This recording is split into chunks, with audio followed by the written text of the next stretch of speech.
Hello, folks. Thank you, people who are just joining now. We do have quite a bit more people registered than are currently dialed in, but we will jump on in because we've got quite a bit of fantastic content to get through today. My name's Georgia. I'll be your main host, one of the facilitators today. Thanks so much for coming. I guess to get us started, I would just like to start with an acknowledgement of country. I'm dialing in from the lands of the Wiradjuri, Woiwurrung and Boonwurrung people down in Western Melbourne on the very full banks of the Maribyrnong River. I'd like to acknowledge Aboriginal and Torres Strait Islander people who might be joining us here today, and especially pay my respects to elders past, present and emerging. I do really encourage anyone who's joined so far to pop the lands that you're joining this call from in the chat. And especially would like to acknowledge that the sovereignty of this land was never ceded. It always was and always will be Aboriginal land. I just also like to call out any people of First Nations heritage from Australia or other countries that are joining today, in acknowledgement that in the consumer health space, there's a really important need for our First Nations voices to be amplified and heard. And we really hope that we've got a fantastic new generation of young health advocates leading that charge going forward. So just to give you a little bit of an overview of today, we'll be going through a little bit of introductions to start with, who our team is and also what to expect from the day.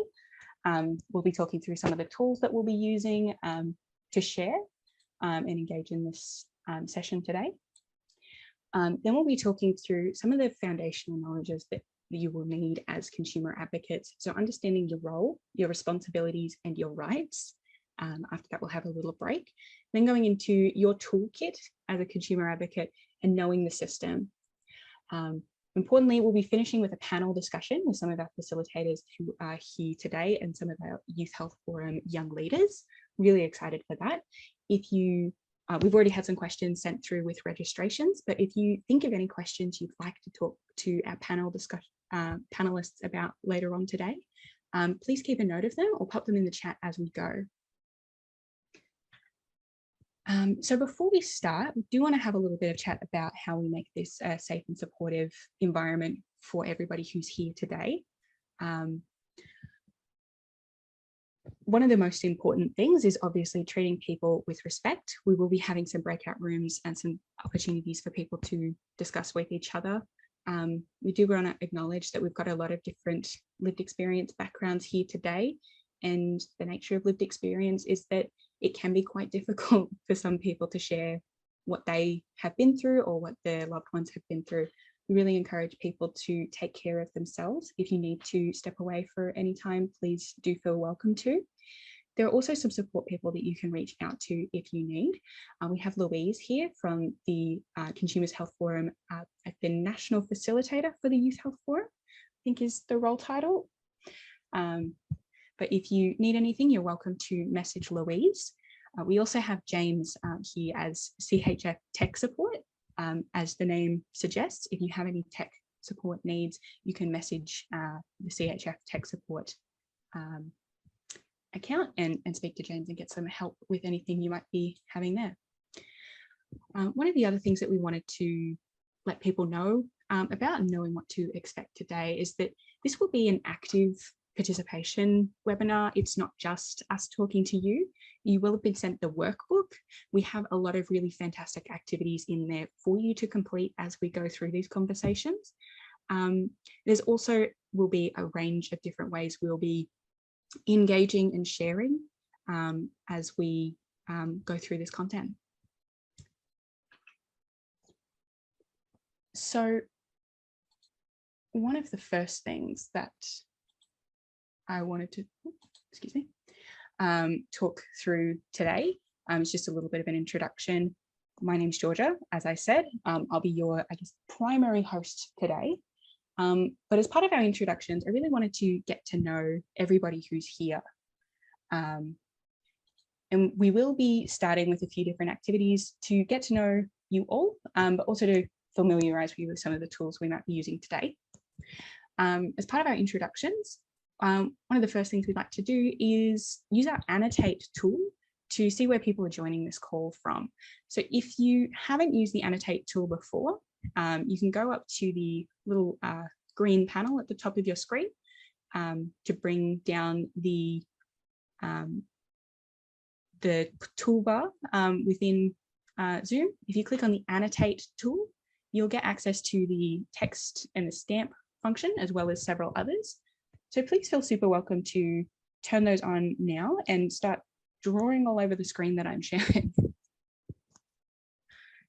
When we've got a little bit of people using that, I can, excellent, take us over to our little screen to see where people are dialing in from. But I'll just give people a moment to get used to that tool. Excellent, I'm seeing some fantastic drawings.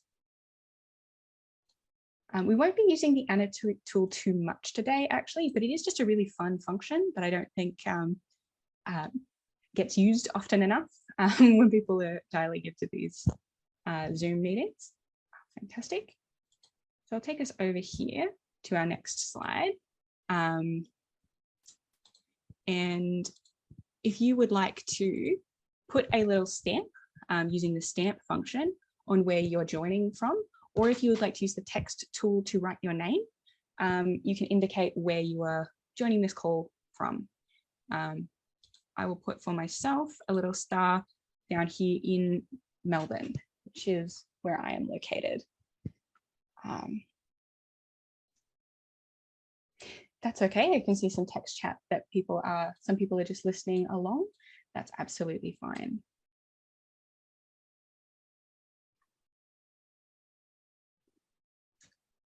Definitely got a cluster of people down in Melbourne, some on the East Coast, I would guess in Sydney from that location. I do also know we've got some of our CHF team over in Canberra as well, and some of our team over in Perth. So we do sort of spread across coast to coast at the moment. Awesome. Thanks so much, everybody that's sharing in the chat.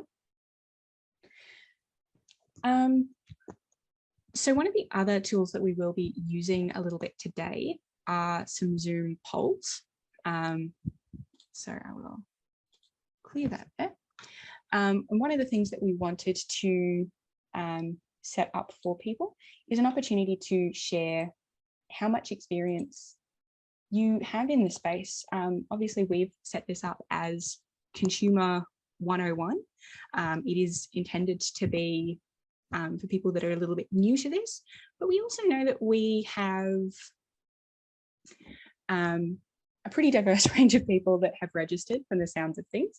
So I've just launched that poll there. It should be coming through on your end with a few questions about how long you have been doing health consumer advocacy. We might tailor a little bit of our conversations today based on the results we get from this. We know that within the young leader team, we tend to skew a bit to people who've been doing this work for a little bit of time, and there's some really fantastic veterans on the panel and on our facilitators today, and that team can share a little bit more of that detailed knowledge if we need to.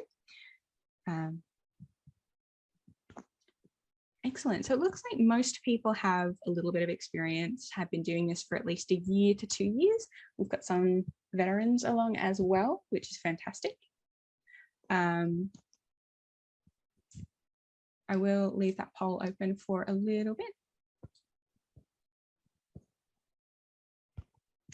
Oh, hi. Yes, sorry, there's a conversation in the chat that the video function is currently not running for everybody. That is right. We will be turning that back on in when we do have some breakout rooms. Sorry, I should have said that earlier. Apologies. One of the next things that we want to do to kind of get to know people a little bit, this is just a little bit of fun, as a chance to get to know you all. We'd like to encourage people to use the chat function, as many people are already doing, to share a little bit about who you are, not just as a health consumer. We will have a breakout room to speak about that in a little bit, but also an opportunity to get to know who you are as an actual human person. Because we're not just health consumers, we have all sorts of other things going on in our life. I was really excited to see that Zoom has finally enabled having emoji sharing in the chat. They didn't have this for a long time. But if you'd like to select the little face icon near the text panel, you can actually add any of your standard emojis that you'll be used to. And please feel welcome to share 3 emojis that tell us a little bit about who you are as a person. And with that, I can pop us over to an introduction to me and why I'm talking at you and our other facilitators today. So my name's Georgia. I use they, them pronouns. In terms of as a real human person, I do want to let you know that I am an absolute animal lover, and we do have my dog Jordan, who loves to be involved in my most important meetings. So anything that's being recorded, like this is, almost certain he will pop up at some point. Apologies, but we have included him on my little tab here. One of the other things about me, unrelated to my health consumer roles, I go rock climbing about once a week. I really love it. I'm absolutely terrible at it, and I'm very scared of heights. So it's a really interesting experience. You learn a lot about yourself, but it is something that I find very, very fun, very, very challenging. I'm also a really, really big nerd. Just outside of the back of my frame, there's a full bookcase of Dungeons and Dragons books and all sorts of things like that. I very much enjoy all things quite geeky. Then possibly more importantly for technical stuff of today, why I'm here as your facilitator. So I've been involved with the Youth Health Forum since the first meeting, which I think was back in 2018. CHF invited a group of over 50 young health consumers to Canberra to talk about the issues that were on their minds and what they wanted to see happen in the youth health space, and more importantly, to bring young consumers into advocacy roles. I've been volunteering in the health sector for about 11 years. That makes me sound like I'm not a youth, but I am. I just started a little bit young.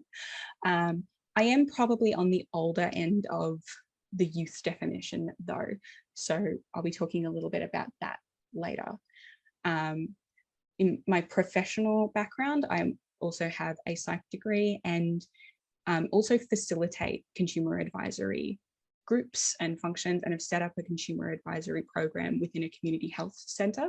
So I have, I guess, 2 hats that I'm coming to you with today, both as my personal experience as a consumer advocate and a health advocate and a long-time volunteer in this sector, but also from an organisational perspective and the kinds of people that you might be working with if you do go into consumer advocacy roles. I kind of can represent both sides of things. With that, I may pass the microphone over to one of my other facilitators today, and that will be Zina. If you would like to introduce yourself and tell us why you have shared these particular emojis to represent you.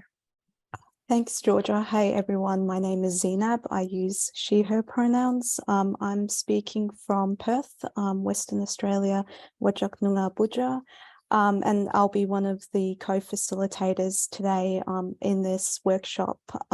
Just a bit about myself before I delve into the emojis. Over the last few years, I've worked for the Youth Health Forum as one of the young leaders.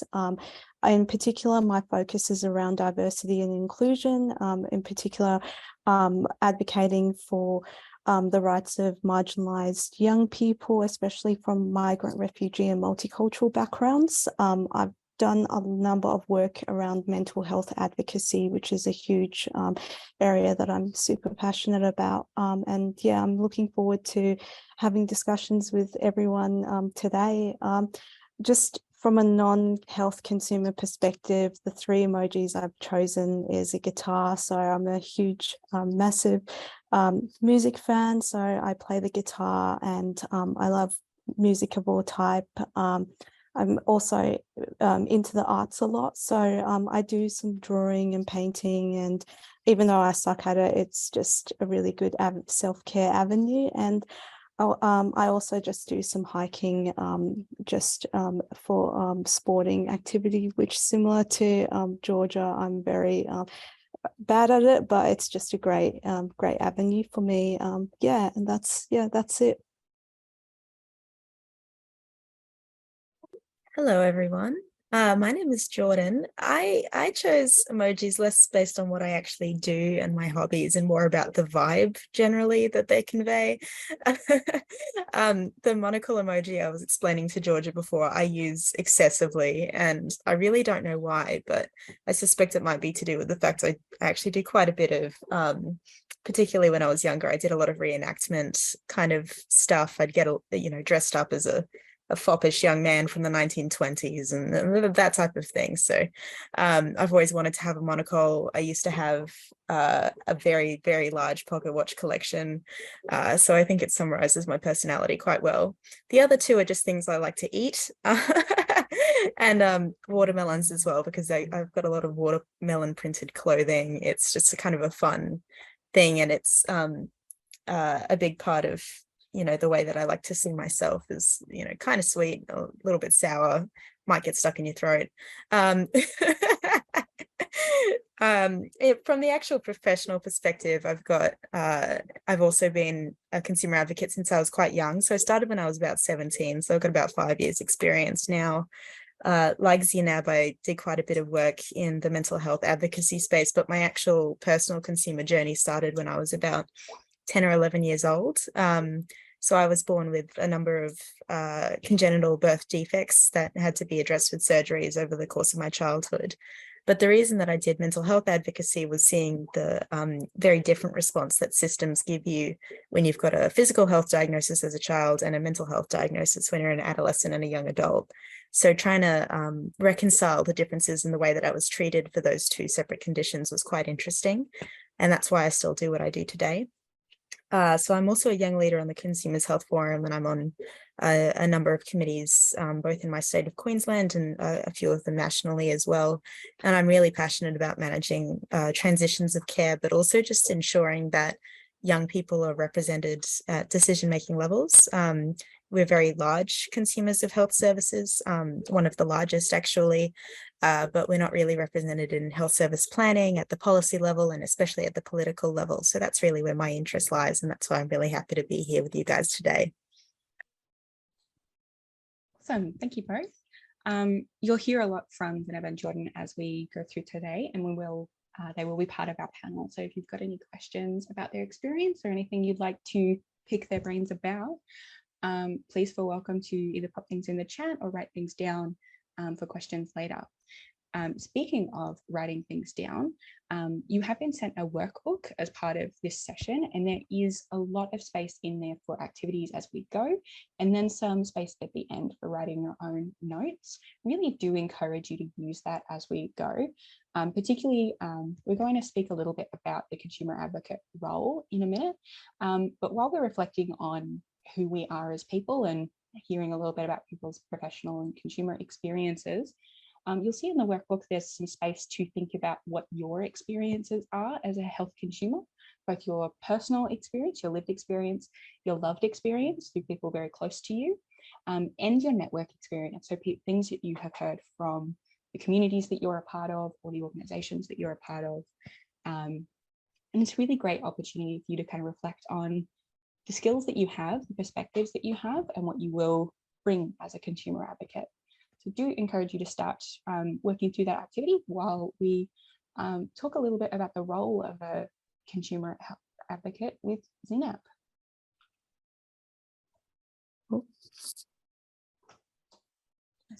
Next slide, sorry. Yep, there we go. That's all good. Next slide. Yeah, thanks, Georgia. We're just going to quickly go through just some basic information around what health consumers are and health consumer advocacy. So a health consumer are patients or potential patients, carers, and people who use healthcare services Collectively, consumers and community members may be referred to as the public. This includes those with lived experience. The Australian Commission on Safety and Quality in Healthcare definition, members of the public who use or are potential users of healthcare services, patients, consumers, families, carers, and other support people. So that encompasses a large number of people who are involved in the healthcare service. Just moving on, what is consumer advocacy? So consumer advocacy means different things to different people. We all have different lived experiences and different areas that we work in, but broadly it can refer to a movement to regulate goods and services in the interest of the end user. Consumer advocacy is a part of the movements for social justice, fairness, inclusion, and I would also say equity in it all. When you start working in the consumer advocacy role, you're going to be hear a lot of terms around different terms to describe yourself. Some include consumer advocates, lived experience representatives, youth voices, community representatives, committee members, consumer peers, just a whole load of words. And I'm sure you've all heard of these. And I do encourage you all to type into the chat box if different words or terms that you've heard to use to describe a health consumer advocate. But I think what's really important to acknowledge in the health consumer advocacy is that one of the biggest things to remember at the fundamental core of consumer participation is that nothing about us without us. That's the huge thing to always be aware when we advocate in those spaces.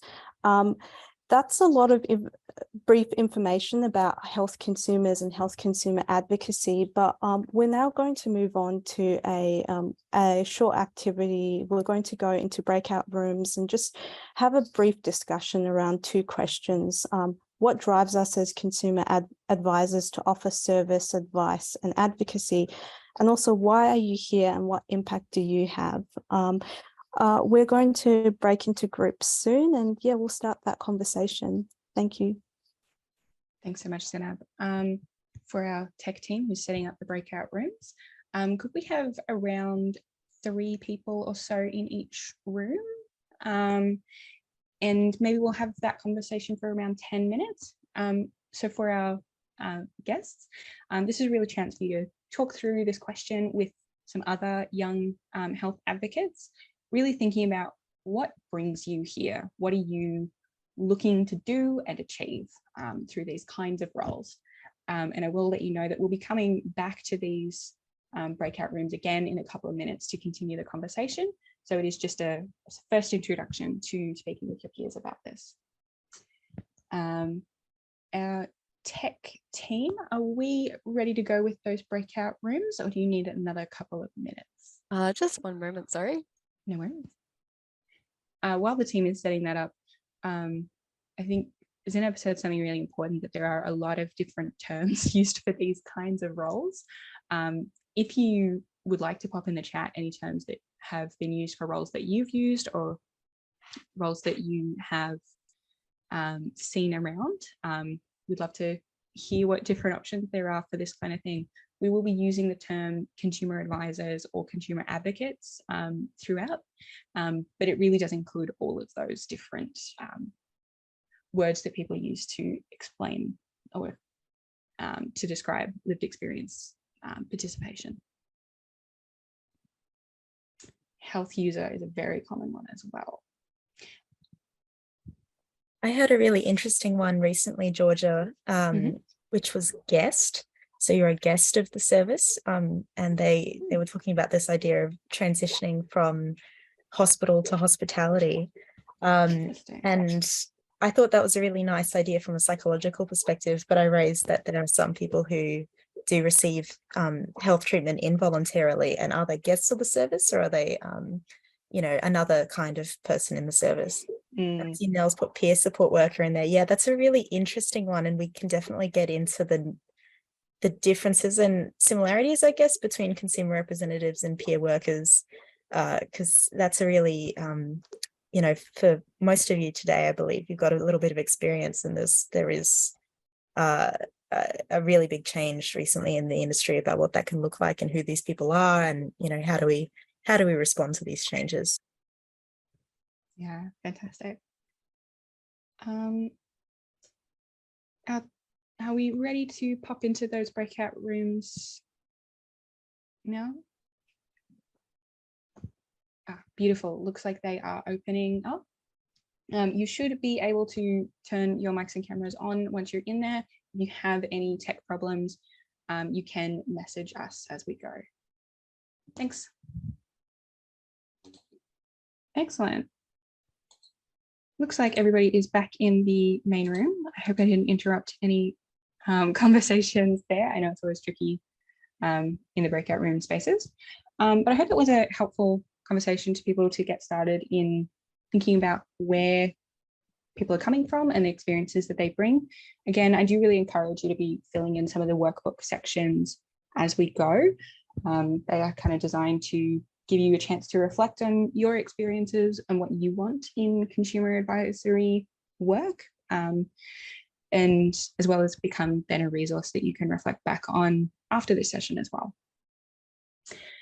So part of the discussion around what brings you to the role, something that we do want to highlight is that the things that tend to bring you in, that background motivation, it's really important to understand what those are. Not only does that help you know what kind of roles that you might be interested in and have skills and experience to deliver, it can also help you identify what kind of personal biases that you might have in the work that you've got to be doing. It is something that comes up quite a bit in consumer advisory spaces, and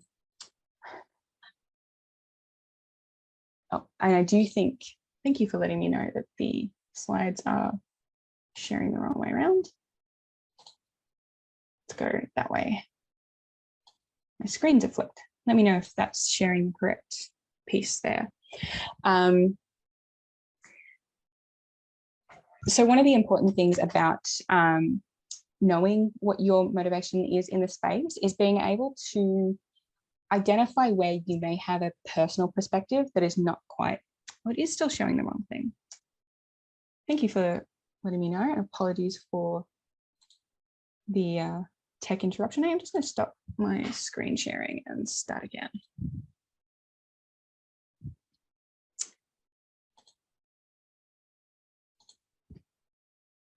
Let me know if that one's working as it should be. Thumbs up in the cameras, that's excellent.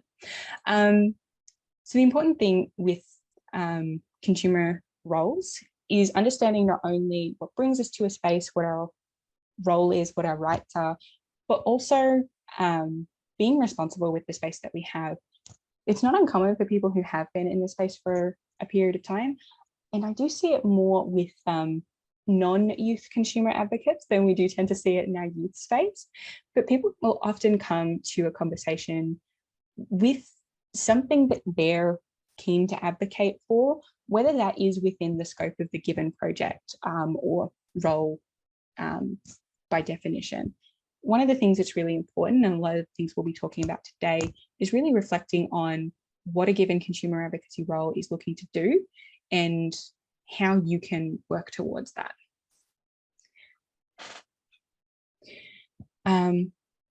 One of the things that we do want to share around what the role of a consumer advocate is really around that lived experience piece and what it means to be sharing lived experience. I really like this quote from Brené Brown, which is why we've included it, that we need to dispel the myth that empathy is walking in somebody else's shoes. Rather, it's walking in your own shoes and learning to listen to the story that people tell you about what it's like to be in their shoes and believe them, even if it doesn't match their experience. I think that's really important for consumer advocacy work, partly in terms of what your role is in sharing your lived experience, but also in cases where there are multiple consumers in the room and where your experience may differ from the experience of others. It's an important thing to reflect on how you listen and believe other people's stories, even if they are different to your own. So one of the things we do also want to talk through at a really foundational level is, what do consumer advocates actually do?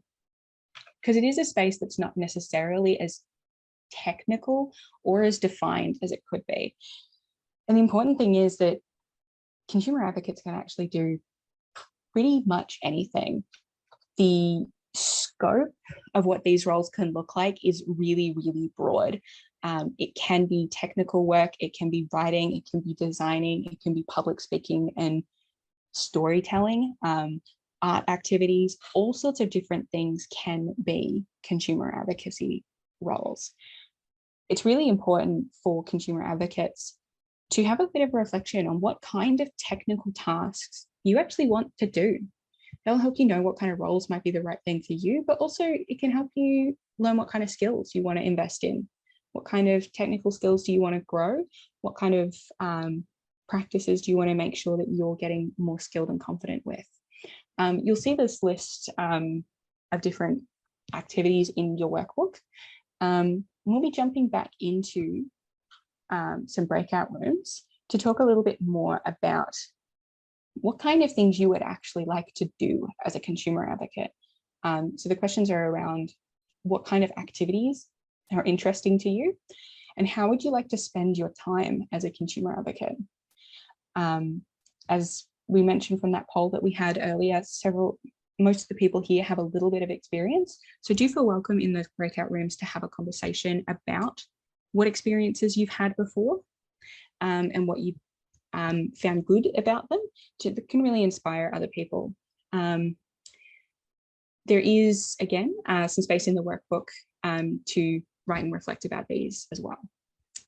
So I will throw again back to our tech support team to pop those breakout rooms back in action. We can go back in with the same people, I think, or if the button has removed that option, we can jump in with a different crew if people would like to. For this session, we'll probably go for around, where are we for time? We'll probably go for about 8 minutes, and then I'll bring you back to this main room. Thanks. Welcome back, everybody.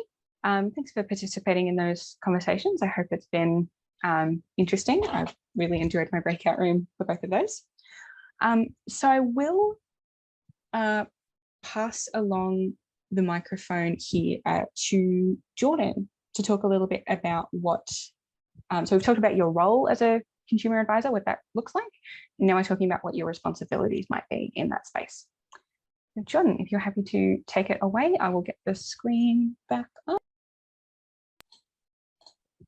Yeah, so I also had a wonderful time in my breakout room, and it's great to hear everyone's dreams and aspirations. I think my favorite thing about youth consumer advocacy in particular is the hope. So unfortunately, I'm going to have to bring the mood down a little bit and talk about responsibilities, which is a little bit difficult sometimes. The reality, I guess, of consumer representation is that we take on a fairly significant, mental and emotional burden in terms of our own experiences, translating that into outcomes, using that in a professional context, and also ensuring that we're engaging with processes respectfully and appropriately, and ensuring that we're representing people accurately. So the specific responsibilities that you experience as a consumer representative are definitely different from role to role. So just talking a little bit about what the limitations of this can be, though, is really quite important to keep in mind when you're engaging with a particular organization or government, and understanding where you fit into that. So I think one of the biggest things about the limitations of consumer advocacy is that we as individuals do not represent everyone, but we are in the room in order to ensure that they are represented. And that can be a really difficult space to fill, particularly when, say, a health service or organization has not clearly expressed to you what those expectations on you are. Sometimes you may be brought into a room and expecting to share your personal story, and then you kind of get in there and you're suddenly expected to be representing the needs of all young people everywhere or everyone with a particular condition. And how you balance that appropriately is really important. So some things I find can be useful to get around that is being very clear and upfront with people about where exactly you fit into things, making sure that you're both on the same page about who exactly you're there to represent. So every now and again, I'm there representing young health consumers. Every now and again, I'm representing young mental health consumers. And every now and again, I'm representing mental health consumers more broadly. And differentiating between those groups in my mind and with the people that I'm working with is really, really important. And we've got some great examples here about how you can actually think about that from like a personal level. You know, you may have had a particularly negative experience with a health service, but that doesn't mean that every person who accesses that health service is going to be having those same experiences or coming at it with the same background. And this is true across jurisdictions as well. So once you start getting into national advocacy, for example, you need to be quite conscious of the fact that health systems actually look incredibly different from state to state. So something that may be happening in the place where you're from may not translate necessarily across the country, or it may not represent particular other demographics. Something that comes up with youth advocacy a lot is that young people are not homogenous in any way, shape, or form. They, you know, as a group, we have incredibly diverse needs. And, you know, my needs as a white young Australian are very different to those from a refugee or migrant background. Same for our Aboriginal and Torres Strait Islander young Australians. And sometimes it's important to advocate for their presence as well. And very quickly on the difference between an advocate versus a representative versus, say, a user tester is actually quite an important one as well. So a representative represents a group of people, and that's the be all and end all of your role there. So you're basically like, well, I've heard this from my community. This is something that's a really common experience right now. I'm here to represent that particular perspective. An advocate is someone who maybe looks a little bit further forward. You're looking at not what's happening now, but what could be happening in the future. And that's a very different role as well. You're not really telling the health service where they're doing things poorly at the moment. You're really looking at, well, how does policy change? You know, all of these really broader structural things. And then someone who tests and basically advises, you can be talking from that personal perspective of, as a health consumer, I think this resource is understandable, or I don't think this resource is understandable, or I feel like this space is comfortable or isn't. So that's just giving really live feedback to the person or organization about what works and what doesn't from that human kind of community perspective. And yes, this piece about who you represent and who you're accountable to is really important as well. So we're not, as consumer advisors, accountable to the people who pay us, ideally pay us. We'll get into remuneration later on. You know, we're not accountable to the health service that we're engaging with. We're accountable to the people that we're representing, even if they don't know that we're representing them. And that's a really interesting one, is how do we ensure that accountability still happens? And that's really a self-reflective process, and going back to yourself after a meeting and saying, did I actually ensure that this broader group, who was not just me, did I ensure that those needs are represented? This piece about consumer advisors not being technical advisors is true to an extent. So you're not there to provide advice about, like, let's say you're on a committee about a particular, I don't know, like a electronic medical record tool. You're not there to say, oh, I think that this tool is particularly, you know, I think it's got a, you know, it's really bad cost benefit analysis or something like that. That's not what your role is there. A lot of other people in the room will have that role, but your role is to say, I think this is usable. I think this will translate into better patient outcomes. You know, I think that this is something that will have a net positive impact on the people it's meant to have a net positive impact on. And finally, consumers advisors are, again, representative of consumers. So sometimes you may be nominated by an organization to do a piece of work. So from the young leader perspective, every now and again, we'll be nominated for particular committees or activities, but we are not there to represent the Consumers Health Forum or even necessarily young leaders. We are there to represent young consumers, and these are the people who we're meant to be advocating on behalf of. So it's really important to keep that in mind. Particularly, I find that this is trickier once you've been in the space for a few years and you start building relationships with health service staff members or organizations that you partner with very regularly. How do you kind of acknowledge and respond and work with these people appropriately while still maintaining that you have a different mandate, I guess, than the organization or the health service does. I could really go on and on about limitations, but I think I should probably stop there, Georgia. No, that's all right. Thank you. I think the microphone will go now to Zinab to talk a little bit about diversity, equity, inclusion, and intersectionality. Yes. Some Thanks, big Jordan. topics Yeah. to put with you. Thank you. Yeah, definitely. We've had that discussion in the breakout rooms around the importance of diversity and inclusion in spaces. And what's really important is to understand that as consumer advocates, we have a responsibility and commitment to elevating and also amplifying diverse intersectional voices. It's really important to recognize our privilege in the room and to then use our platform in those spaces to advocate for others who may not be in the room or whose voices may not often be heard in the room. Recognize that diversity and inclusion is a key element to being a consumer advisor, and recognizing that it's not just about us, it's about others, it's about our communities. And we need to challenge and provide context on issues on board and go to our community and networks.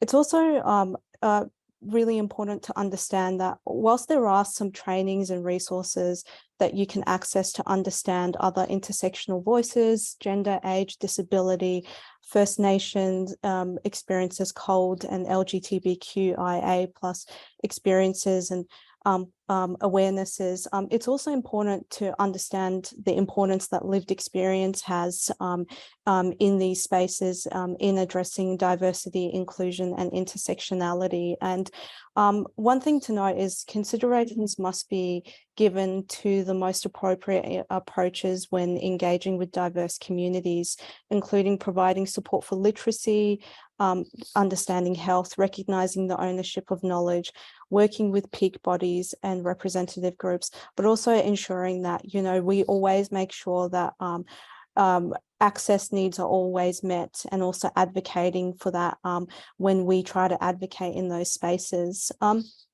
Just moving on, there's a number of important things to recognize when we work as advocates in these fields. And I guess the two ones are firstly being respectful of other consumers, of staff, facilitators, and of course yourself, always checking in yourself, only sharing what you're comfortable with, making sure that your stories are safely and your lived experiences safely acknowledged and shared. Healthy boundaries are about knowing what's okay and what's not okay. It's okay to be frustrated and upset or disappointed in a consumer role, but it's not okay to be disrespectful or aggressive. You're going to be in a lot of times where things may not go right, or this story that you've emotionally put out, or you've put all this effort, things might not go right, but it's a part of the journey, and just acknowledging, being respectful throughout that process also to yourself is really important. There are a number of small tips in terms of being a consumer advocate. Consumer advocates are responsible for being as effective as they can, but there are lots of ways that you can do to help yourself through this process. Positive first impressions, introducing issues and ideas, identifying potential allies in your consumer journey, internal and external. Those voices, collective voices, bring a lot of power and change, and once you find them, you don't feel alone in that process.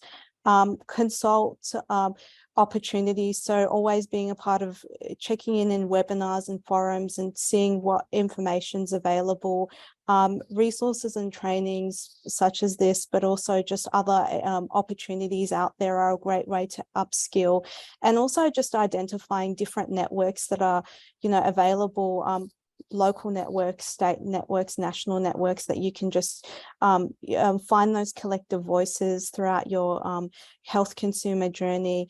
But I think also I think also just having briefings and debriefing with yourself and others once you've gone through that process of sharing information is a great way to really just part of that self-care process of being a health advocate, but also just a great way to know to know all the great things that you've done in that process and what to improve on next. But yeah, there's a ton of different ways that you can be an effective health consumer. And if you've got any other tips or information, please share them in the chat box. But yeah, up to you, Georgia. Thank you so much. So it's kind of a bit of a quick recap of responsibilities in this space. We know a lot of them can be fairly big and broad and bold, but fortunately, you're not just there with a whole bunch of responsibilities in the space. Consumers have a lot of rights in doing this kind of work and in how you should be treated in healthcare. And we're going to talk through some of the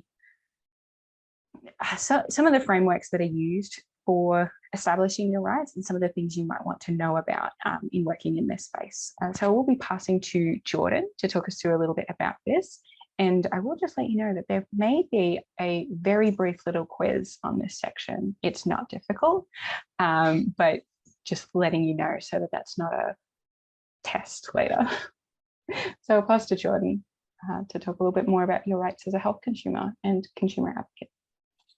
Awesome. Now that Georgia has you all panicked, I'm going to soften it slightly by saying, this kind of information as it stands right now in your day-to-day work as a consumer advocate doesn't come up all that often.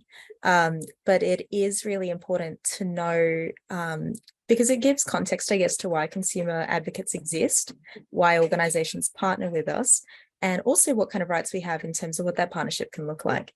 So some of what Zainab was saying about how to be an effective consumer partner, it sounds like a really big, long list of things, but there's also an expectation that health services and organizations will meet you halfway with it. So particularly things around like debriefings and all that, a lot of states and territories have frameworks about how you're meant to do that the service is meant to offer that to you. And so you can kind of look in at the jurisdictional level about what your rights may be in terms of consumer engagement. But more broadly, as a person who uses health services, this is the Australian Charter of Healthcare Rights by the Australian Commission on Safety and Quality in Healthcare. So they're a really big regulatory organisation and they produce a lot of the guidelines and frameworks about health services are meant to operate, what they're meant to do safely, and how they're meant to work with consumers, carers and families. So you have a right to access, and I think that's actually a really important one. A lot of people start in their consumer advocacy journey because they're not able to get that access for whatever reason. And the same with safety. So safety within the health service, but I think that this can be translated a little bit into the consumer advocacy space. I see this a lot with, particularly marginalized young people or young people who are neurodiverse, is that the landscape of consumer advocacy is not set up necessarily for psychological, physical, cultural safety.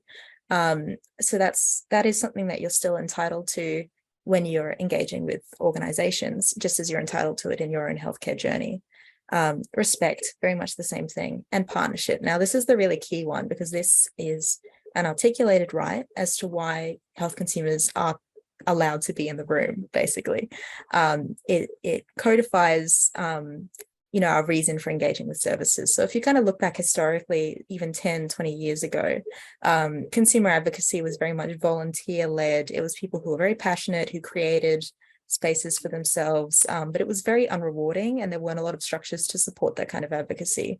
So the situation that we're in now, where there are actual opportunities being offered to community members, that's largely because of rights like this. We have a right to partner with organizations and we have a right to partner with our healthcare team as well. So if you're not, if your needs aren't being respected or heard, that could indicate that your doctor or your treating provider is not necessarily partnering with you in the way that they're meant to in your care. Information and privacy is a very important one as well. It gets bounced around a little bit in terms of what exactly that means, but you've got the right to your own information. Sometimes health systems don't necessarily make it easy to access that information, but you do have a right to it. And if anyone ever denies you access to your own records or something like that, then you've got this as a backup and you can say, yes, I have a right to this. Please let me know how I can go through the process to access it. And then you've also got the right to give feedback. And that's also a really important one that codifies the role of the consumer representative. Now, the really tricky one about this particular Charter of Healthcare Rights is that giving feedback is not the same as the health service taking action on that feedback. And that's really where the role of the advocate comes into play, because we're kind of creating accountability mechanisms in our work that make it harder for health services not to respond to feedback. Anyone who's worked in complaints or regulation or that particular space will know how, we were having a really good chat about this before in the breakout rooms as well, is how top heavy complaint systems can be. So when you're the person making the complaint, you've got the least power in that situation as to how people respond to it. And it usually kind of airs in the health service or professional's favor because they've got a whole system and structure around them to support them. Whereas you're an individual, you're alone in that particular journey, I guess.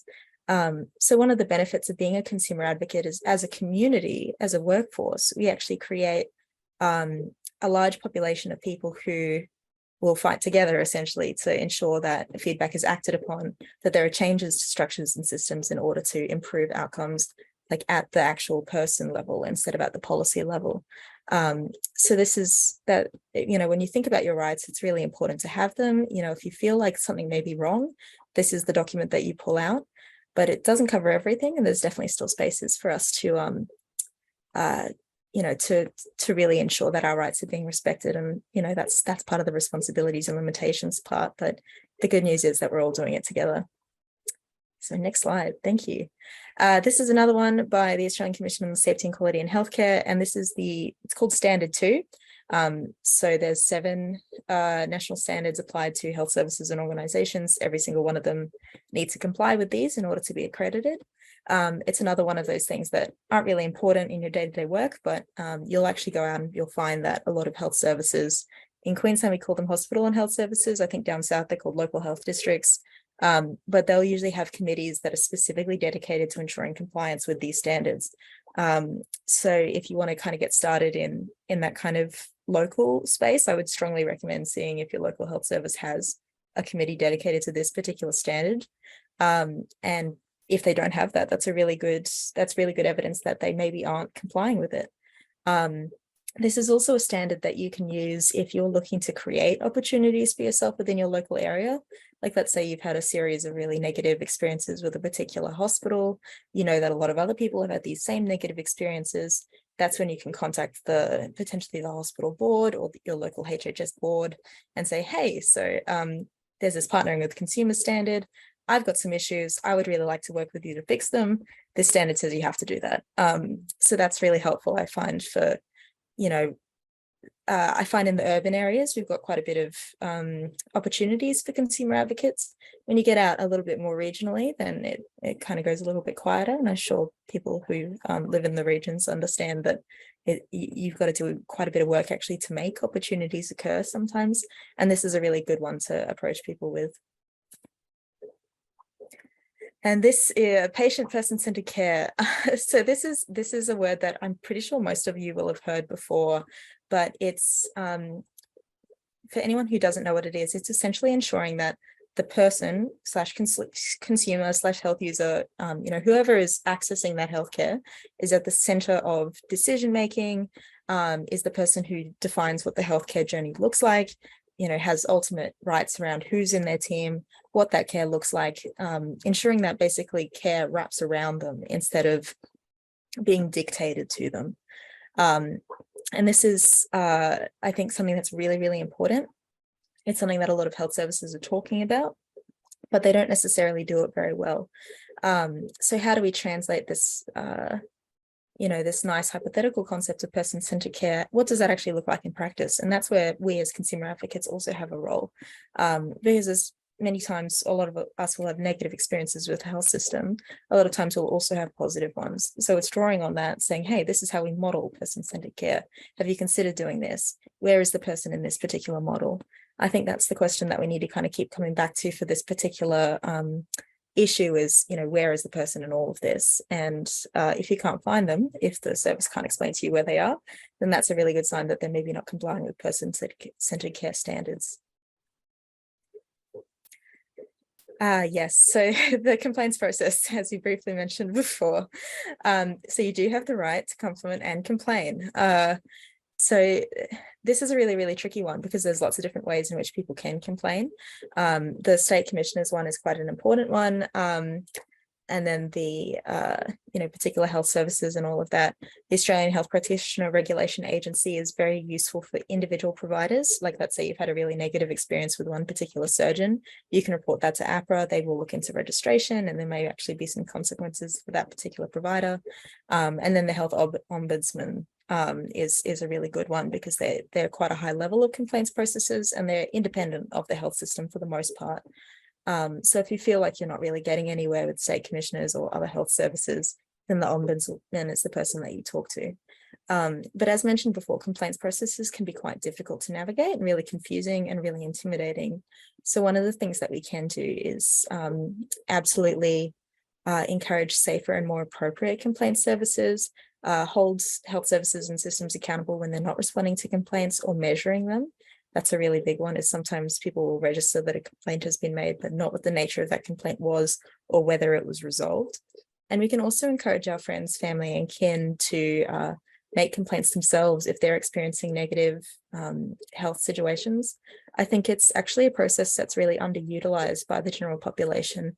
And one of our roles as consumer advisors is actually improving the capacity and health literacy of the communities that we represent, encouraging people to self-advocate or advocating for them if that's what they need or want, to actually be able to make these complaints so that health systems and services have that data so they understand exactly what the issues are instead of people just having to suffer in silence. So again, if anyone says that, oh, that's not a valid complaint or whatever, then you get to say, well, I've got this right to provide feedback. This is my feedback. You can take it or leave it. Thank you so much for going through that, Jordan. I think particularly one of the important things within the feedback and complaints or feedback givers generally tend not to be in the youth cohort. There's definitely a lack of youth voices accessing complaint and feedback processes. And it's something that people really need to remember that they do have a right to do. So as I mentioned, we do have a quick little poll for you. It's a little bit of a quick quiz to see a little bit about your experiences with some of these rights functions within the healthcare system, but also a fun play on some of the acronyms that pop up all the time in this spaces, just to see if you caught some of them. But the poll should be live now and you can access that. While people are filling that, I'm just going to throw a quick question. I'd be interested to hear. So one of our questions is, have people made a formal complaint about a healthcare service before? Probably a supplemental question to that. If you'd be happy or interested to share this in the chat. If you made a formal complaint to a healthcare service, did you hear if it was resolved? Because I think what Jordan was saying there about that circular feedback process is not always as accessible as it should be. So while you are completing that, I will jump to our final slide for this section of the conversation. So we've talked a little bit about your rights in the health consumer role, as well as your responsibilities in the health consumer role. And the intersection of these two concepts, I really think is self-care. If you are doing consumer advocacy, if you are doing this kind of work, you not only have a right to take care of yourself, but you do also have a responsibility to do that. It's really important that if something's not going right for you, that you let the process facilitator or the service who you're engaging with know. Obviously, we want these services, these programs for consumers to be really accessible, to be really mindful of the experiences of consumers. But sometimes they don't know that something's gone wrong until they're told. And that's where the self-care space does come in. So we are going to go to a little bit of a break now, but you will find in the workbook a reflection activity around what happens when. And this is an opportunity for you to consider, what would you do in circumstances where things maybe aren't going as well as we would want them to in a consumer advisory role. What are the self-care actions that you can take, not only to obviously some of the personal regulation part of self-care, so maybe stepping away, taking a break, giving yourself some time to debrief, but also what would you do to make sure that that situation is being addressed and that is being actually resolved for you, or that some actions are being taken to take care of yourself at that structural level, not just removing yourself from the situation. So that's something that you can think about and that you can write some notes in the workbook while we do take a quick break. I think we are looking to come back in about 5 minutes time, if that works for people. So I will stop sharing my screen for a little bit. So if people are comfortable coming back at, I might actually extend that out to maybe 2:35. So it's about an 8-minute break if people are comfortable with that. The poll will still be open for you to fill out if you haven't yet. There is that reflection activity in the workbook.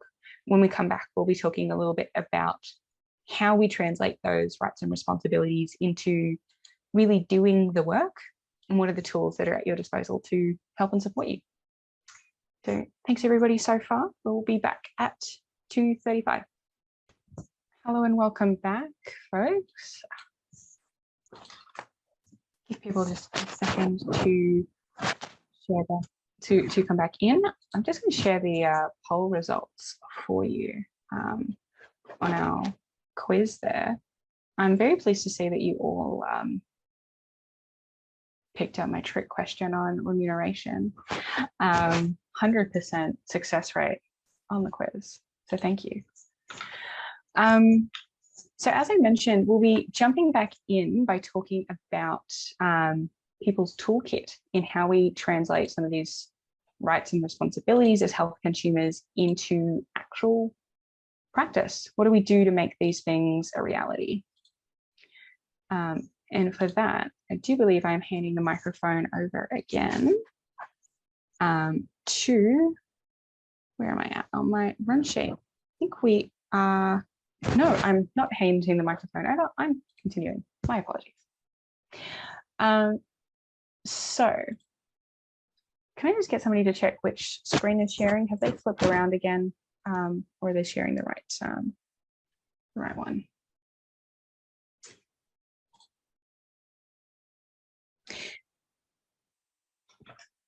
So some of the important things to put in your toolkit when you're translating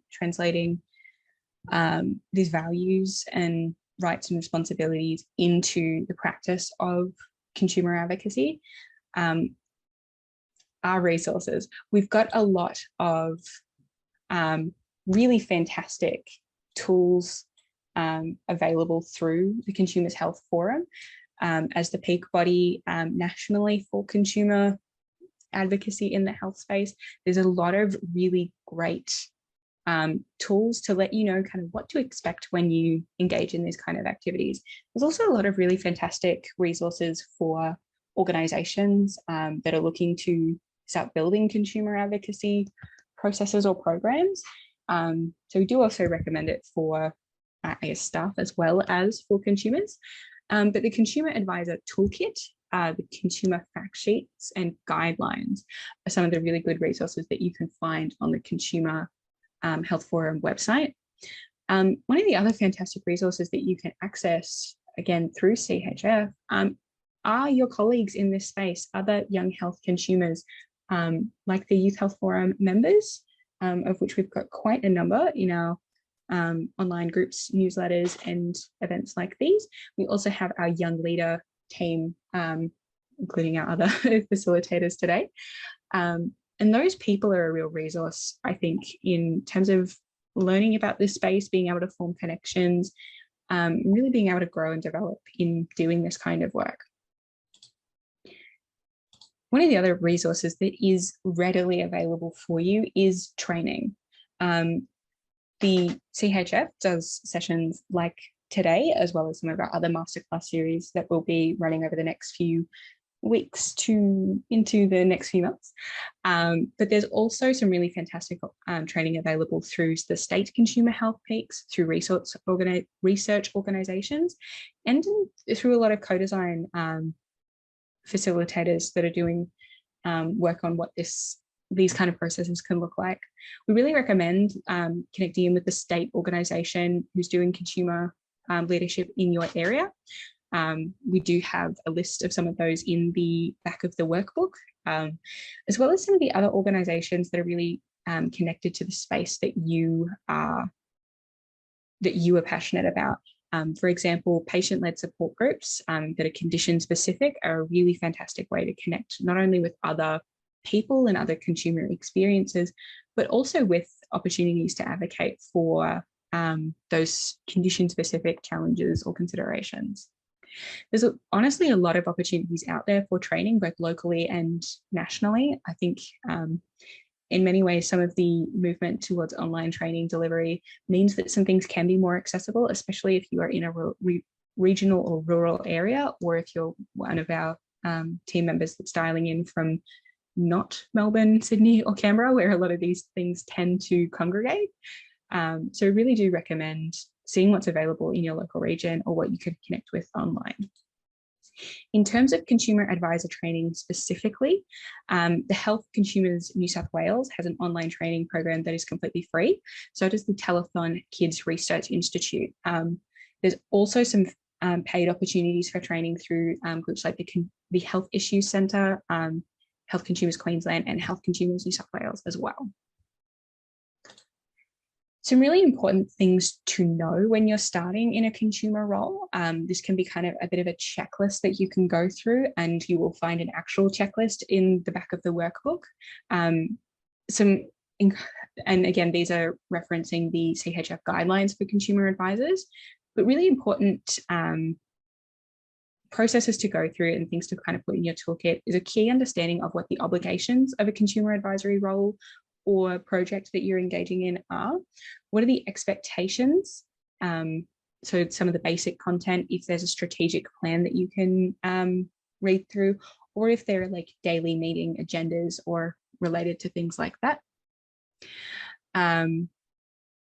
It's also really important to know what the entitlements for a given role might be in terms of if there is reimbursement. We'll have a little bit more about that in a second.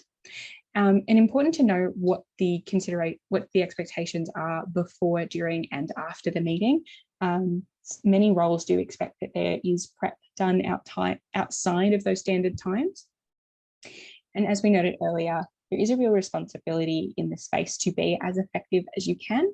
And so communicating if things don't make sense, if you need things in a different format, and seeking out what resources are available to you. It's really important that you let people know if things need to be delivered in a different format, or if you need terms clarified. You know, a lot of health organizations tend to drop in really quite vague language, different anagrams, things like that. So letting people know if the resources that you are getting are not actually meeting your needs is really, really important. Again, ideally, those things are given to you in a way that meets your needs, but sometimes we do need to, as advocates, we do actually need to remind health providers what some of these needs might be. So as we mentioned, one of the things that is potentially in your toolkit is reimbursement or remuneration. Importantly, the Consumers Health Forum really strongly believes that consumer advocates should receive reimbursement for their time and should never be financially disadvantaged by their roles or involvement. However, it is really important to know that reimbursement policies do vary from organisation to organisation, and they may even vary within role to role. You should always feel able to talk about payment and reimbursement before you take on a role. You do genuinely have a right to ask about that. And I know money conversations can be a little bit uncomfortable, especially if you are new to this, but do know that you have a right to get really clear information about what you can expect around that.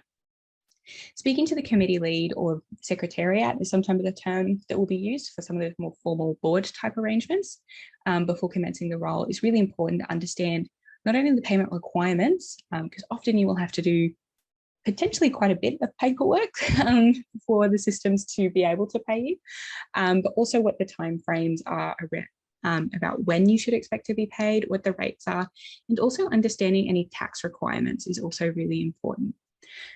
There's actually quite a bit to know about being reimbursed for these kind of roles, while CHF and the Youth Health Forum generally advocate that young people in particular should be paid for their time.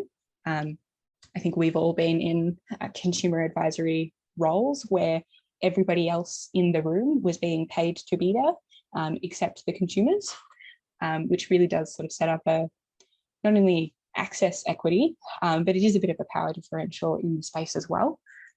So reimbursing people for their time is really important, but it does unfortunately have some process limitations that people need to know. And this may not be things that you've actually come across before if you're a young consumer particularly. I know that these were all sort of new for me navigating the first time I was paid for a consumer role. It is really important for an individual consumer to really consider all the ways that being paid for their participation might impact them. Many of them are remunerated or paid as an honorarium, which is a fancy term that basically means it's payment for services that are given voluntarily. Honorarium payments can sit in a bit of a weird space in that they can be considered reportable income if you're receiving income supports through Centrelink. So for example, if you're receiving youth allowance or study allowance, it can be important to know that honorarium payments, particularly if they're given in cash or a bank transfer, can be considered reportable income. And for that reason, some organizations and some consumers may prefer to be paid through things like gift cards or vouchers or non-financial means. It's also important to know that payment for consumer advocacy roles, even if they are through an honorarium, they can affect what you might need to report when you do your tax paperwork. A lot of this is really individual considerations that will change based on your personal financial situation. So it can be really important to seek independent financial advice if you're concerned about how reimbursement for consumer advocacy could impact you. So from here, we'll be going to talk about one of the other really fantastic tools that you have in your pocket, in your toolkit as a consumer. As Jordan was saying earlier, one of the important things about this role is that we don't have to do it alone. There is a real field of people doing this kind of work, and your networks, the social support, can be one of the greatest resources that you have. And for this section, I will be passing the mic back to Zinab. Thanks, Georgia. Yeah, as Georgia said, when you start your consumer advocate experience, initially you start off as an individual on your own, but we also need to acknowledge that we need to connect with each other and work together. You need to connect with each other because we need to understand the broader social, political and policy issues around our advocacy journeys, and connecting with networks is a very important way to do that. There's a quote that we've included, which is, if you want to go fast, go alone, but if you want to go far, go together. And so it just recaps that importance of collective advocacy in your journey, and you don't need to do this experience on your own. Being a part of a network, you can be a part of a network or connect to networks and partnerships in a number of ways. That includes, signing up for updates with network organisations. So I'm based in WA, and I'm connected with the Health Consumers Council of WA, and each state and territory would have its own similar health council where they send a number of updates around consumer opportunities, forum opportunities, sessions where you can connect with and network with other people. Webinars and forums are a really great way to connect with people from who work in different areas within the consumer field, and you're able to find those allies in the room and find those decision makers who can really help you in your advocacy field. And as well as that, just general information sessions are just a great way to really establish your presence as a consumer advocate in those fields.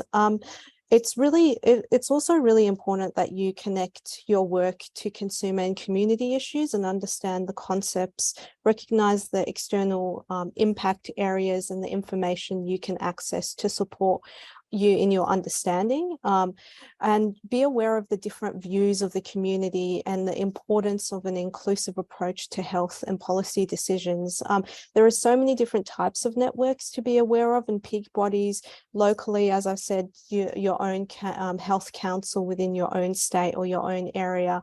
But it's also important to know peak bodies such as Aboriginal and Torres Strait Islander peak bodies, or other multicultural or other diverse group peak bodies that do a lot of work collectively and provide those opportunities for health consumers from both a federal and state perspective, but also being aware of trends as well through the ABS. The Australian Bureau of Statistics website has a ton of information around not just the data, but they do a lot of forums and information sessions that can really help you in your consumer journey, as well as other major councils like the Australian Council of Social Services, who offer a number of information sessions and opportunities for you to network and understand on particular issues such as mental health or specific health areas that you're really passionate about advocating towards.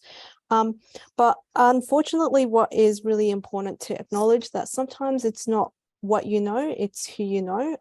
Who you do know that you can call it in those experiences is really important, but it's also really important that you acknowledge confidentiality in that process. Also understand what networks or groups you do belong that you can reach out to in your advocacy journey.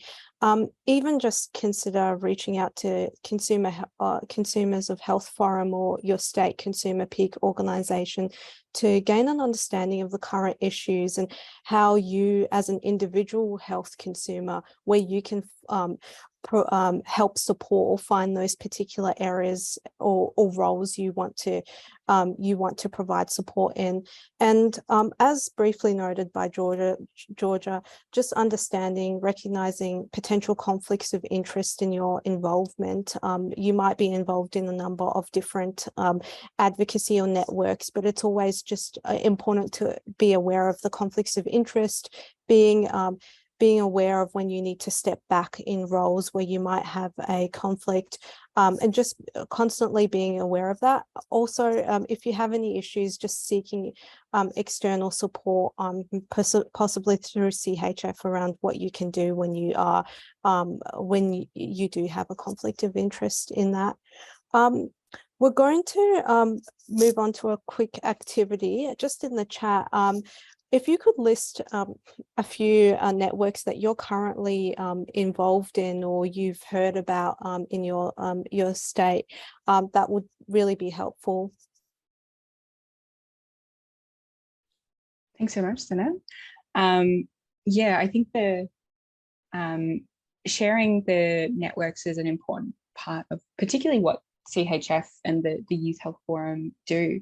So it gives an opportunity for you to not only share what networks you're connected with, but there might actually be people here in the chat who are also connected to somebody that you know, or maybe able to let you know about an organisation that you actually hadn't heard of that might be in a relevant space for you. So do feel welcome to share a little bit in the chat about groups that you are involved with. You can also write these down in your workbook. And as Zineb says, it's an important space to think about who you are connected with, partly because it gives you a resource that you can draw in if you need to, but it is really important if you're ever in a space and somebody asks, do you have a conflict of interest in your involvement with X group or Y organisation, you can actually have a list there of who the people and organisations are that you're connected with, and you can easily check who you might have, multiple relationships with that organisation that could come into influencing your perspective on things. Now I will hand the microphone back to Jordan to talk a little bit about knowing the system, and particularly this is really the space in how change happens. It's a bit of a I think important one today, and so there's something that came up in our breakout room earlier. People are really here to know how they do some of this and where they can start. I will acknowledge that the specifics will really depend on what issues and challenges you're particularly interested in advocating about. So this is very much just an overview of some of the bigger players in the game. But with that, I can pass over to Jordan to tell you a little bit more. Thanks, Georgia. So this is really the space where consumer representation blurs between the technical advisory space and the lived experience space. So, you hear often when you do consumer work that you don't need to have technical expertise, and that's true. But sometimes if you want to make effective change, then you do need to understand exactly where the levers are in the health system, which ones you can push and which ones you can't. So in the youth space, so this is a number of national organisations. So we've got ARACI, which is the Australian Research Alliance for Children and Youth, the Australian Youth Affairs Coalition, and Headspace is a major player. I'd also add Origin on there, which is ORYGEN. They do quite a bit of work with youth mental health specifically.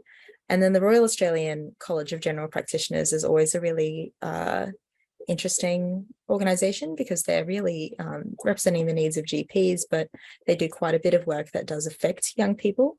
And this is where it becomes quite interesting, disentangling between youth health and broader population health, because it's some of these organisations, for example, the Australian Youth Affairs Coalition can deal with issues that aren't just health specific, but are youth specific.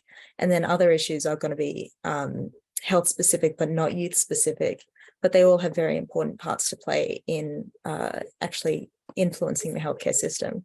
So I'd also encourage all of you to take a look in your local jurisdictions and seeing what organisations may be doing there. So for example, in Queensland, we've got the Brisbane Youth Service, and they do quite a bit of work about improving things like homelessness, rates of domestic violence, and improving the mental health of young people in Brisbane specifically. So they're an organisation I can reach out to, I can engage with, and I can partner with to make changes in my particular area for those particular issues. So what does actually changing the health system look like in practice? See, this is a really difficult one, I guess, to, when you're reflecting on the specific activities that you might do, say sitting on a committee or attending a summit or forum or training like this.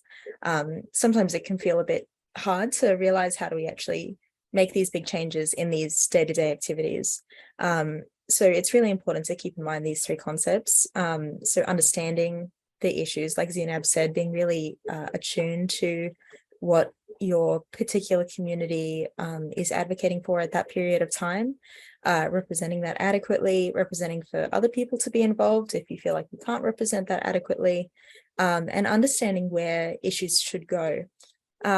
So for example, I had a peer reach out to me due to a change to the Medicare benefit scheme. It meant they weren't able to receive a treatment in hospital that they used to be receiving. I took that up with my local health consumer organisation. They were able to support me to advocate to the Office of the Chief Psychiatrist and to a couple of the other major players in that for that particular issue.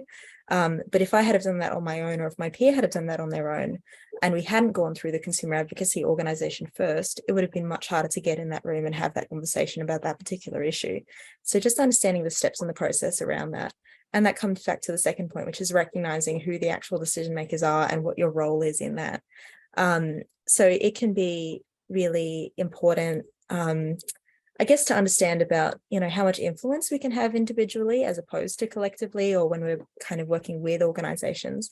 It doesn't detract from our role as health consumers, to sometimes align with a particular organization to progress a particular point, as long as we recognize that distinction between who we're representing and who the organization is representing and the different roles there.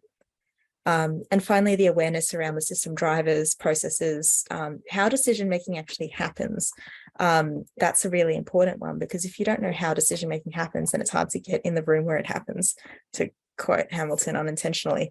And that's a really important one for young people in particular, because we aren't represented in decision-making spaces. And when I say decision-making spaces, that means, a lot of different things, which we kind of go into here. So I think it's really important at this stage to differentiate between I guess, political influence on the health system, government influence on the health system, non-government influence on the health system, and then service and community influence on the health system. So basically the way that the health system is structured, and I understand that most of you already understand this, but you've got basically funding and responsibility for health services are differentiated between the states and territories and the Commonwealth. So the Commonwealth does primary care. So most of you will know what PHNs are, for example. They do aged care, they do disability work, which is technically not in the health portfolio, but that's a whole other issue. So, you know, they're the ones responsible for those particular issues, and they're the ones you need to go to for those when you're having difficulties in those areas. And in that space, the primary care space, you're also going to have the individual actors like the Australian Medical Association, RACGP, and then individual communities of practice for GPs, that type of thing. Yeah, sorry, Louise. I actually, this is a really funny story, but I default to saying PHN because they're technically legally not allowed to call themselves primary health networks because a private organization already trademarked them before the government set them up in 2015. Not a lot of people know this, but that's why they're called PHNs and not primary health networks, but that's what it's meant to stand for. Okay, so the states are responsible for pretty much everything else. So your hospital services in particular are the main ones, outpatient services, and then a couple of other administrative things, like you might have a statewide health service, which is run by your state and territory, particularly for young people. And they're the ones you go to for those particular issues. And then that last point about, I guess thinking about what health is, what well-being is, how we think about health, not just as the presence of illness, but actually the presence of general well-being and feeling fulfilled in your life, and all the other things that can lead up to a negative health state that aren't actually the result of any illness or condition, but because of social circumstances. That's when we need to start thinking about the social determinants of health, the other sectors who are involved. And for young people, I think that this is particularly true, that a lot of our health circumstances are caused by factors that aren't health related.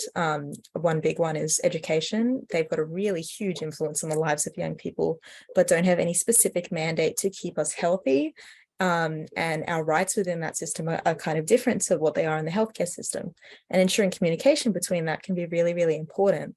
Like let's say you're transitioning from being an inpatient to going back to school, ensuring you've got good communication mechanisms between the school and your actual treating team is really important to your ability to succeed in the community. A lot of other issues like poverty, housing, general social well-being are really important for young people as well. And they're things that we need to think about when we're advocating for specific changes. Awesome. Thank you so much for going through that, Jordan. We do acknowledge that this is a kind of complex space, and that, we've said a few times that you need to know where to go. And in some cases, what we can provide in this kind of forum is pretty vague on where to go, because it really will be, I think your example around being able to advocate and get into the room with like a chief of psychiatry. Those are the kind of things that it really depends not only on the individual situation that you're trying to advocate around, but also what networks you do have access to and where you can start to find a door in. At the end of the day, there's no one road that leads to Rome. There's a lot of different ways that we can make change in this sector, but it is really important to learn from each other about what is effective and where things can be most where we can use our time most strategically, really, because our time and energy tends to be the biggest resource that we have. So one of the activities that I do encourage people to do through the, you'll find this in your workbook, is in reflecting around how change happens in this space. One of the things that I'd like to consider is the idea of a scope of practice. This is actually something that a lot of medical roles will have as part of their, position descriptions and the background organizational things. Most roles will have a scope of practice, which says what they do and what they don't do, and essentially what things are in their control. And I think this is actually a really important consideration for people to have when they're going into a consumer advocacy space. So you'll find this, this tool in your workbook if you'd like to complete this activity, thinking about going into an advisory group space or a consumer advocacy space, what things are in your control and what things are outside of your control. And that's actually a really important conversation to have with individual project facilitators as well. It might be what things are in the control of this project that we're delivering together, or of this consumer advisory function that we are doing, but what things sit outside of that. And while you're very welcome to do that activity for yourself now, one of the other considerations that I do want to use this tool for is talking about organizations and their scope of practice. One of the things, it can sometimes feel like when we're engaging with organizations, because they are huge, they can have a really massive amount of power and control over our lives and our healthcare, both individual health services and organizations like government. It can be really easy to feel like that power means that they have a lot of things in their control that they could change with, if we give them feedback, they can change that. The reality is that our healthcare system is actually very heavily governed. There's a lot of paperwork involved. And there's a lot of things that are actually restricted in what can be changed, potentially by laws and legislation, by regulation and guidelines, might be by funding agreements or project commitments or other things like that. And there can actually be quite a few limitations on what an organization can do and what they can't do.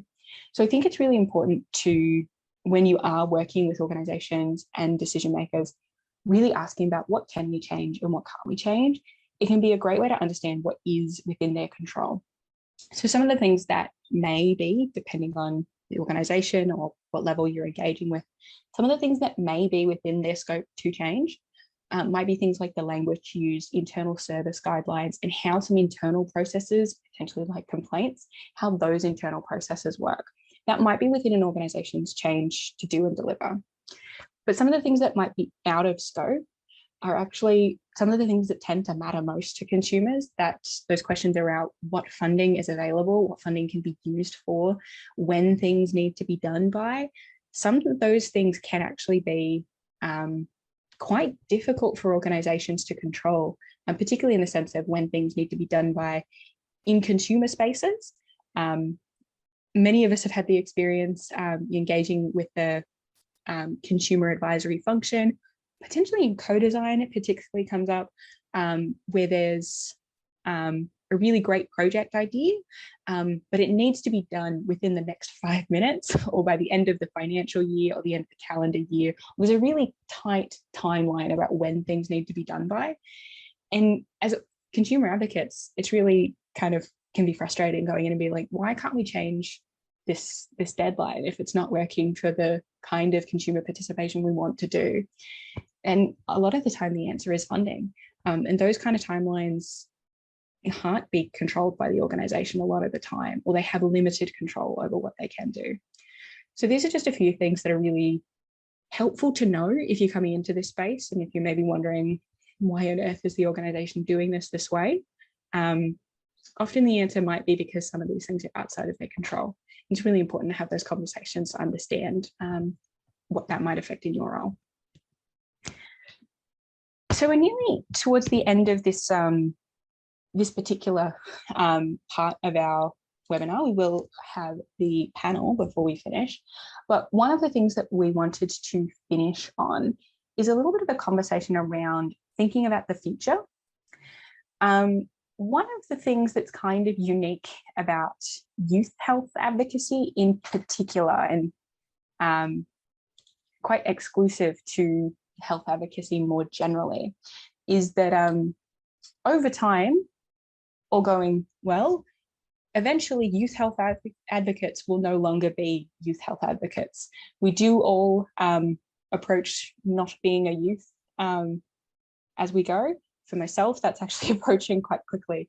And I think it's an important conversation if you're in this space to think about what you actually want going forward and have a bit of planning about where you'd like to head. So I'm actually going to be launching another poll here that's just asked 2 questions about that might affect, I guess, the future of your engagement in youth health advocacy, youth consumer advocacy. So one of them is around how youth-like you might be. So if you're potentially in that under 25 or older than 25 bracket, I know the Consumers Health Forum definition of a youth up to 30 is a little bit more expanded than many programs. Many do go up to age 21 or 25. I understand that the Consumers Health Forum goes up to 30 because understanding those transitions is extremely important. But one of the other things that can influence our participation as youth consumers is the pathway to being health service delivery. Many of the people working in this space as consumers are also working or studying in healthcare. And it can actually really change or influence our experience as health consumers once we start getting more and more professional experience, either professionally as consumers or lived experience workers, or professionally moving into, if you're studying things like nursing, psychology, service delivery in the healthcare system, or any other role. So I'll close that poll now because, interestingly, I'll share the results for you.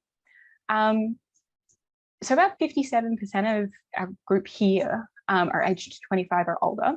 And similarly, about 57% are currently either studying or working in the healthcare industry. So it's really important to think about what we may want to do in the future with our consumer advocacy, how we can translate from our consumer experience, our lived experience, into professional experience, and how we want to transition from youth health into general health, or advocating for, if we are still interested in the youth experience, advocating for youth health as an older consumer or general age consumer. For example, myself, I actually, as I mentioned earlier at the start, my professional role has actually moved into facilitating consumer advisory functions and setting these programs up for a community health organisation. Because of that, my role within the Youth Health Forum has actually shifted a little bit. I stepped down from being one of the young leader group earlier in the year because my consumer experience is actually becoming not as prominent in my mind as my professional experience, my service provider experience. And it's really important for me to make sure that as I'm moving more into that service provider space, making space for other young people to come through and have those leadership roles in delivering this consumer-led experience work. So with that, we do have a final activity, moving into a small breakout room. We have an opportunity for you to think a little bit about how you would like to get involved or take action going forward. So we really want you to, I guess, leave today's training session with a bit of a personal to-do list. And we'd really like you to think of what things you'd like to do, ideally something that you could do in the next day or early next week, so that you don't, so while all the content from today is fresh for you, but think of some things that you could do to get involved in some way. And that may be as small as following on social media. If you're not already following the Youth Health Forum, we are up and running on a few different platforms. I may call out to the tech team to post some of those links in chat. But the CHF team also have a lot of really fantastic email newsletters that go out. If you're not already subscribed, I highly recommend. You could also have a look at some of those other networks that were posted earlier in the chat and see if there's any groups there that you might be able to seek updates from, or have a look into some of that online training that might be available. One option is our safe storytelling training that will be our next Youth Health Forum masterclass. I have promptly forgotten the date of that next session, but I'm sure that can be shared in the chat for you as well. But we also really recommend applying for a formal role. If you are interested in this kind of work, there's something available in the lived experience space that's relevant for you. See what's out there. There's not enough young people applying for to get involved in this kind of work. And we really encourage people, even if you don't think that you have all the experience, honestly, that is part of the experience of being a young consumer. You necessarily won't have as much years in doing this work. But by nature of being here today, having done some training around this, you've probably actually got a leg up on some people who maybe have been health consumers for a longer time, but are not, haven't developed their advocacy skills yet. So you're in a really fantastic space coming from here. But we will jump into a bit of a quicker breakout room. This one will probably be for about 5 minutes. And then we'll have a very short break before we jump into the panel conversation. If you can jump into those breakout rooms now to have a little chat about what you would like to do going forward from here. Hello and welcome back, everybody. I hope everybody's had an opportunity to make a bit of a to-do list for themselves for how they'd like to carry this work going forward. I will just check with my team whether my slides are the right way around again, because they do seem to keep flipping. But that's sort of the end of our structured slide section. Do really want to, I guess, highlight a bit of a connection between everything that we talked about today. The lived experience movement, generally consumer advocacy as a concept, and particularly where it sits in the health field, it can be really personal. It can be really challenging sometimes to share your story and to advocate for better support and conditions for people who are going through the same things you are. But it's also, I think, really, really powerful. I think for anyone who has been doing this work for a little bit, and it sounds like most people have had a little bit of experience, I love this quote from Brené Brown, that connection is the energy that exists between people when they feel seen, heard, and valued. I think when consumer advocacy works, when it connects, when it really is effective, is when consumers can share their stories, can share their perspectives in a way that is seen, heard, and valued by organizations or government or decision makers more broadly.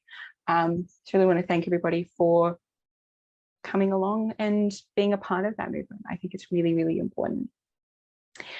So we will be going over to the panel now.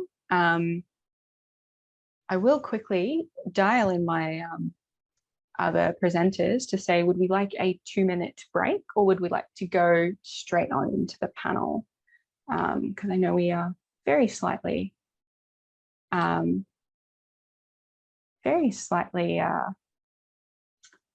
on the time. Is that perhaps a question for our wonderful team from the Consumers Health Forum? Or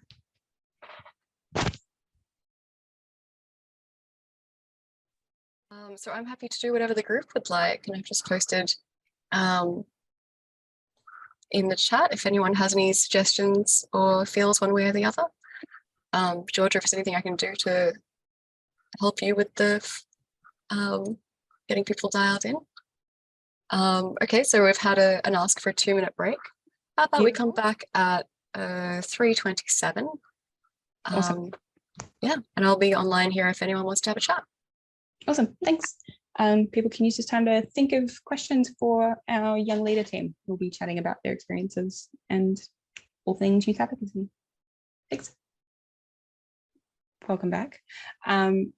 Really excited to be jumping into our panel discussion now. It's a bit of a chance for a bit more live conversation. People would like to add any questions in the chat at any time, please feel welcome. We'll have about half an hour with our team.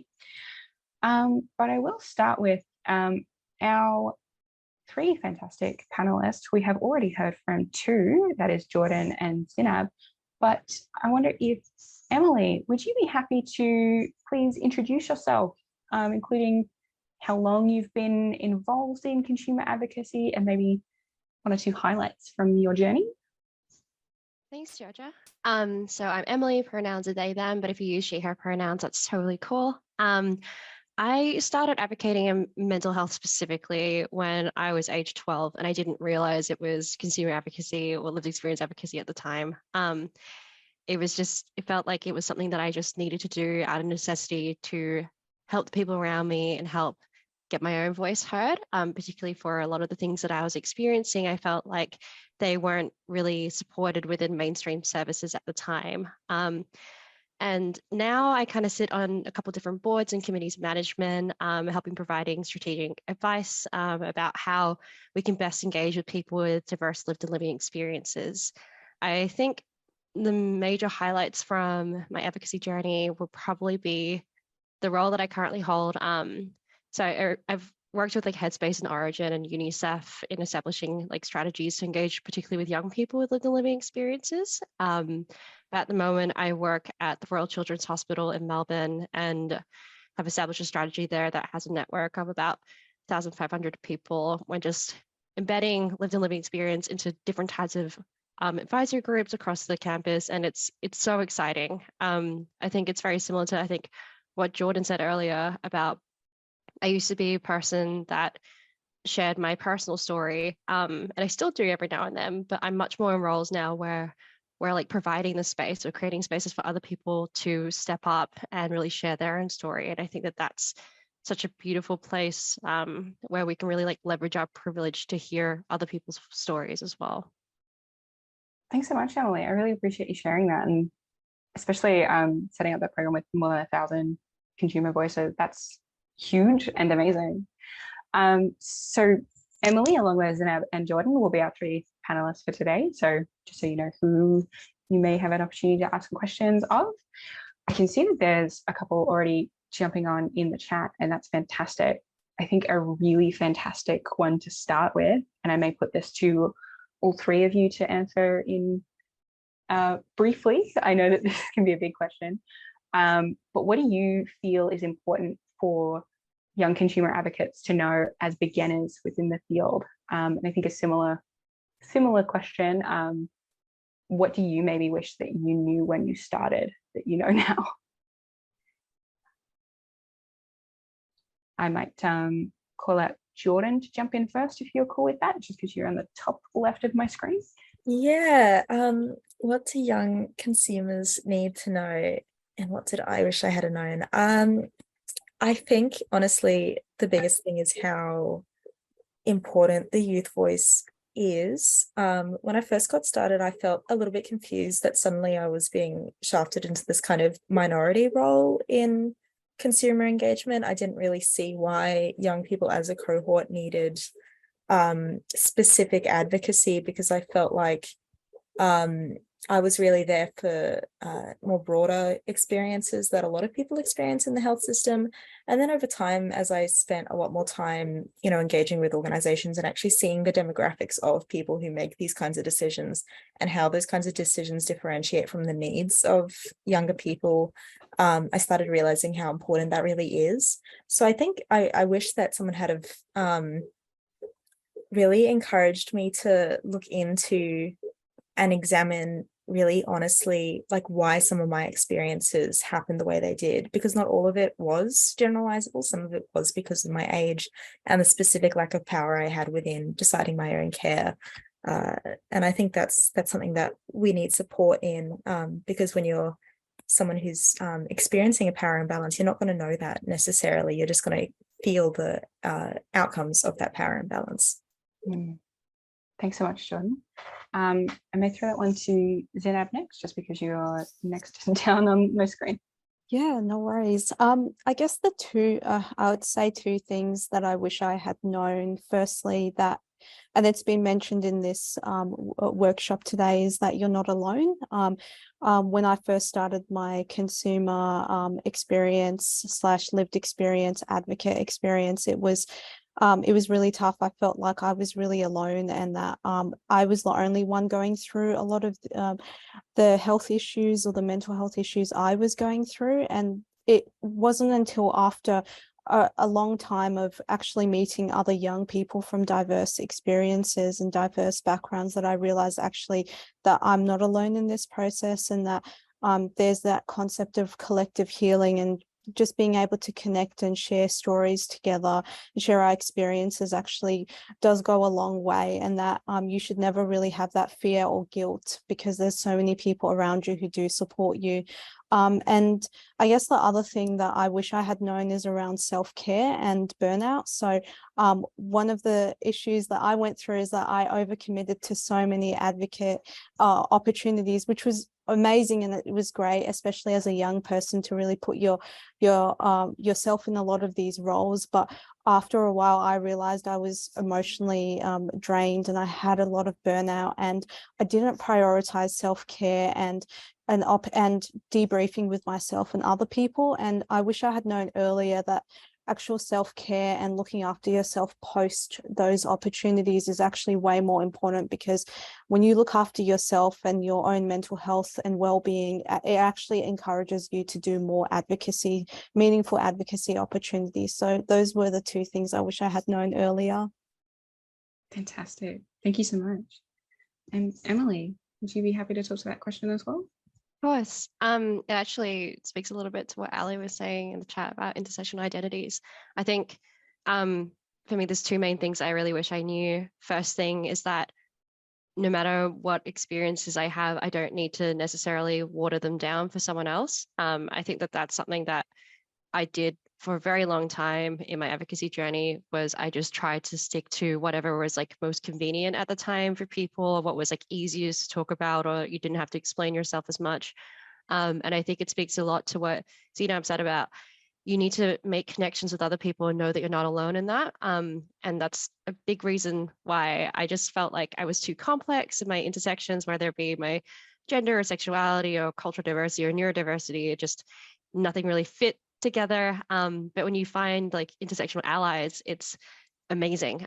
So would really encourage you to like embrace your differences. And for me, like other people have been a huge part in that.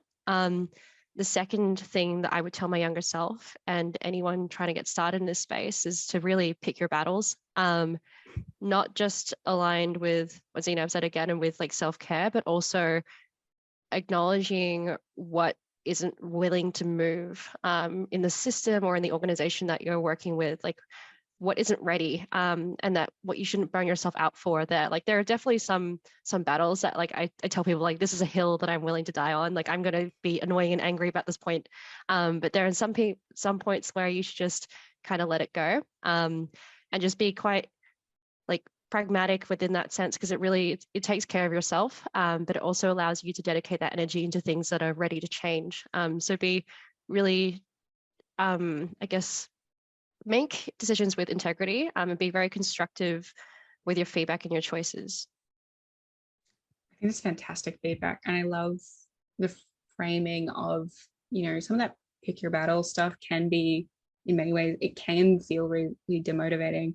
But I think where you phrase that as making decisions with integrity, and I would also use the term like grounding those decisions in your values and making sure that you're using your finite time and resources on what really matters to you, and that's not a loss, that's actually a win for yourself and your advocacy. Absolutely, Georgia. I think like in this space as well, it's really hard for us to like, there's so many things that we want to advocate for, so many systemic inequalities, and we need to come back to like what really matters to us, and that also leaves space for others to step up. Fantastic. I think the question around having space for people to step up, we did receive a question in the pre-registration content around how do you deal with being the only young person or the only representative of a particular cohort involved in a consultation. What would you do when, let's be honest, you found yourself in that situation? I may, just because we are short on time, if you would like to answer that one, if you're cool to like pop a hand up, sorry, we're in school, and I can throw to maybe one of you to answer each question, and then we can, I'll make sure they rotate around. But would anybody like to talk about being the only either young or specific cohort in a room?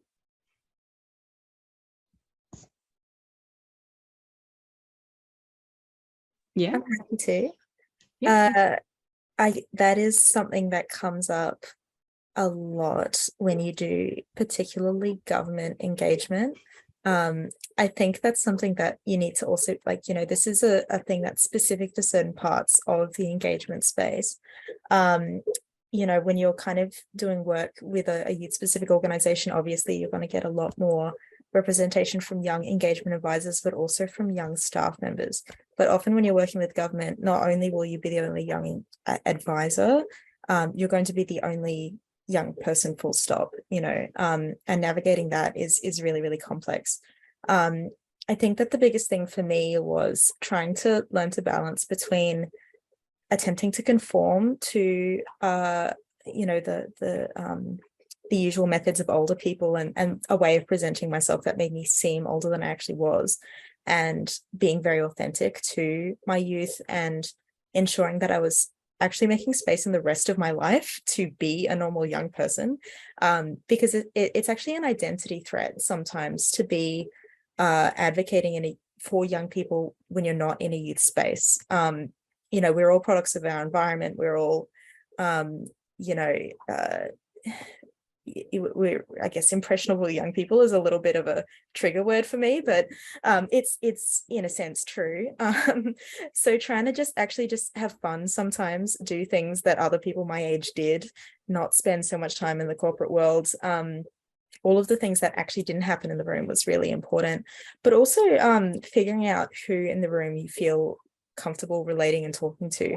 And this is not just about alienation necessarily in engagement. It's about everything to do with engagement, is finding that one safe person. That could be another consumer, that can be a staff member, it can be whoever, that you feel like you can be completely authentic with and raise whatever grievance you need to. So that's another thing as well. If you're the only consumer advisor in the room or the only member of the cohort in the room, one of the first things you need to do is advocate for another person from that cohort to be there. It's really, really hard to not only ensure diverse representation, but to ensure adequate and accurate representation if it's just you there. So always have that conversation up front. Like I had to have this conversation the other day with the PHN we work with. They said they had a youth regional subgroup for their projects, and I said, are there any young people in that working group? And they said no. And they hadn't even thought about it as an issue, so asking that question, leaving yourself time and space to just enjoy yourself outside of it and connect with your peers, see what they need. Just remember to be yourself.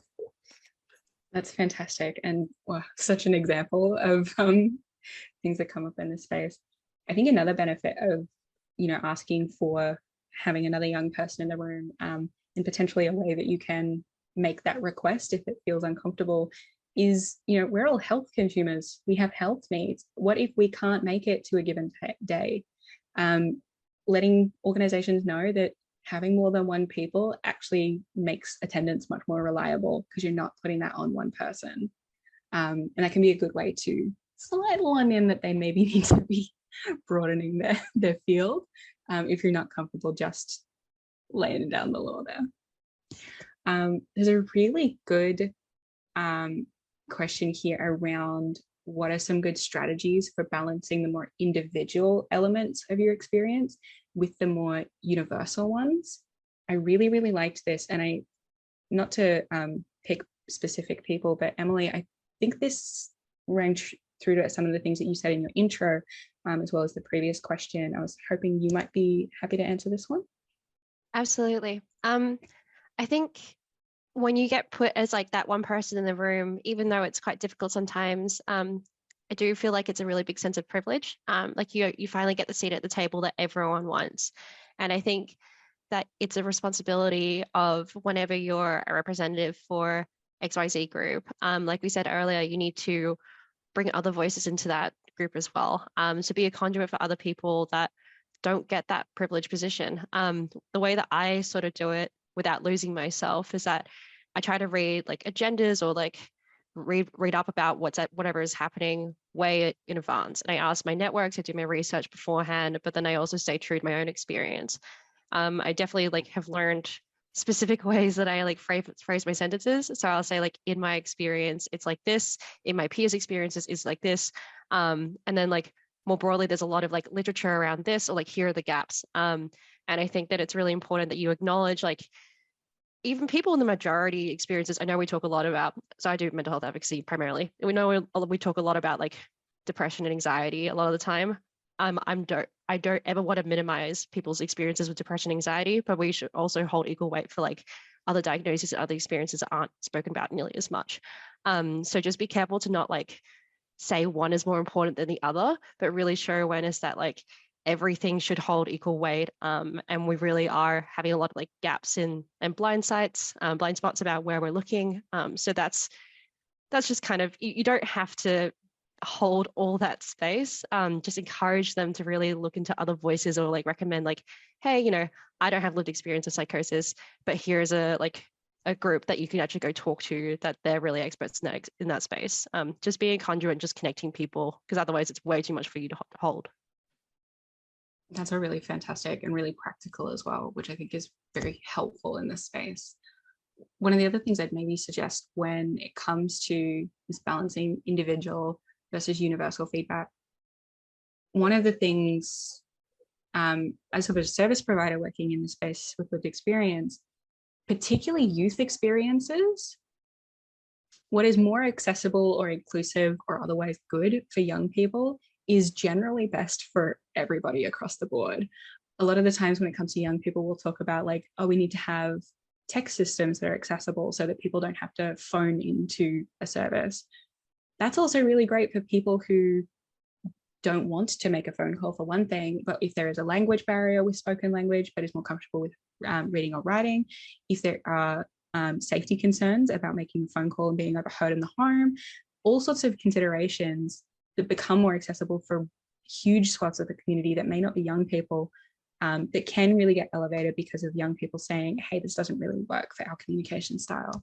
So there's a lot of universal elements to youth experiences. And I think it's a really important space for services to be reaching to because of that broader accessibility. We also received another question in the pre-registration questions. And Zinab, I was actually wondering if you might be able to respond to this one. So the question was around nerves in sharing your experiences. A young person was asking how people overcome this. I know that it's something we've talked about within the young leader group, the presence of imposter syndrome in consumer advocacy. If you don't mind me asking this directly, have you experienced that? And if so, how have you managed it? Or what would you recommend for somebody who was experiencing that? Yeah, definitely. I'll just answer two parts. So the first part is around nervousness, around sharing your story, your lived experience, especially if it's things like, especially for me, around mental ill health, to people who I've never met before. It does take a lot of courage. It takes a lot of time. For me, it has taken a really long time to be able to share my lived experience and my story and my advocacy journey to large groups of people, to small groups of people. And I think what's really helped is having small discussions like this early on. It really develops your skill set, your confidence to be able to share those stories. And I think also briefly just checking in with yourself in terms of sharing information that you only feel comfortable sharing. Sharing information in a safe way, where you have to be aware of how information in your story is reacted by the audience. So constantly being aware of that. And I think also just always being aware that you own the space when you share your story and it's your individual experience. And whilst you might not be representative of everyone in your community, just being aware of the courage that you bring to share those stories is a really important way. That's really helped me in terms of really breaking down a lot of that nervousness and that fear around my advocacy journey. In terms of imposter syndrome, definitely I've experienced that. It's really good that in the last year or so, I've noticed that in a lot of consumer / lived experience platforms, there's a lot more diversity in platform and in background and in lived experience. But when I first started in the consumer advocacy field, it was actually very tokenistic and it was very it wasn't as diverse, and it was always like me being the only young person or the only cold person or the only woman of color, and it was quite degrading and really terrifying, especially when you're up with people who are extremely older than you and more experienced than you. So it was terrifying, but I think what's really helped over the years to overcome that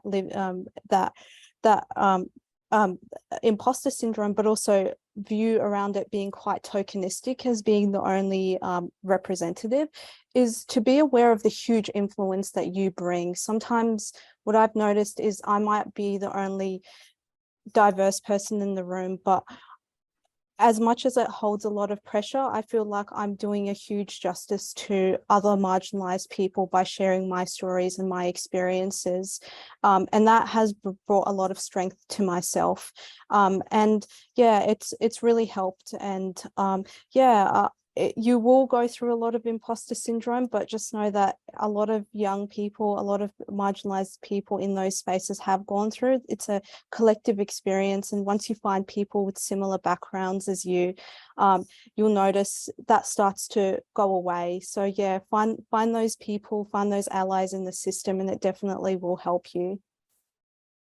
Thank you so much, Sanab. I really appreciate you sharing that. And again, a really sort of practical advice focus I think is really beneficial for everyone. So we do have a little bit more time for questions, but not too much. So if you do have any questions, pop them in the chat ASAP. One of the questions that again came through in the pre-registration was around good spaces for young people with health concerns, disability, mental health, to network with others in similar circumstances.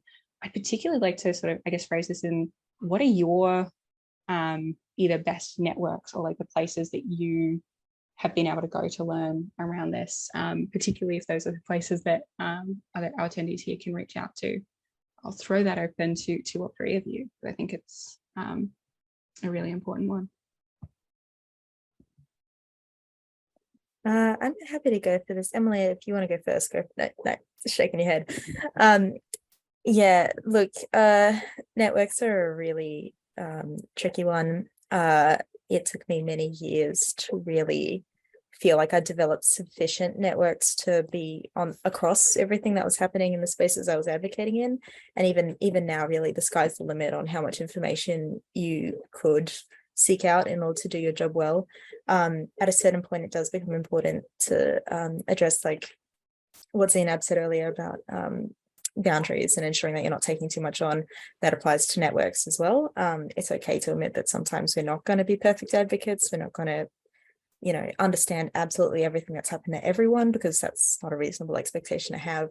But I would like to say it's important to have, I guess, formal networks. And really, I find that state-based and local ones can be the most effective in terms of finding specific issues that you've got a lot of power to influence.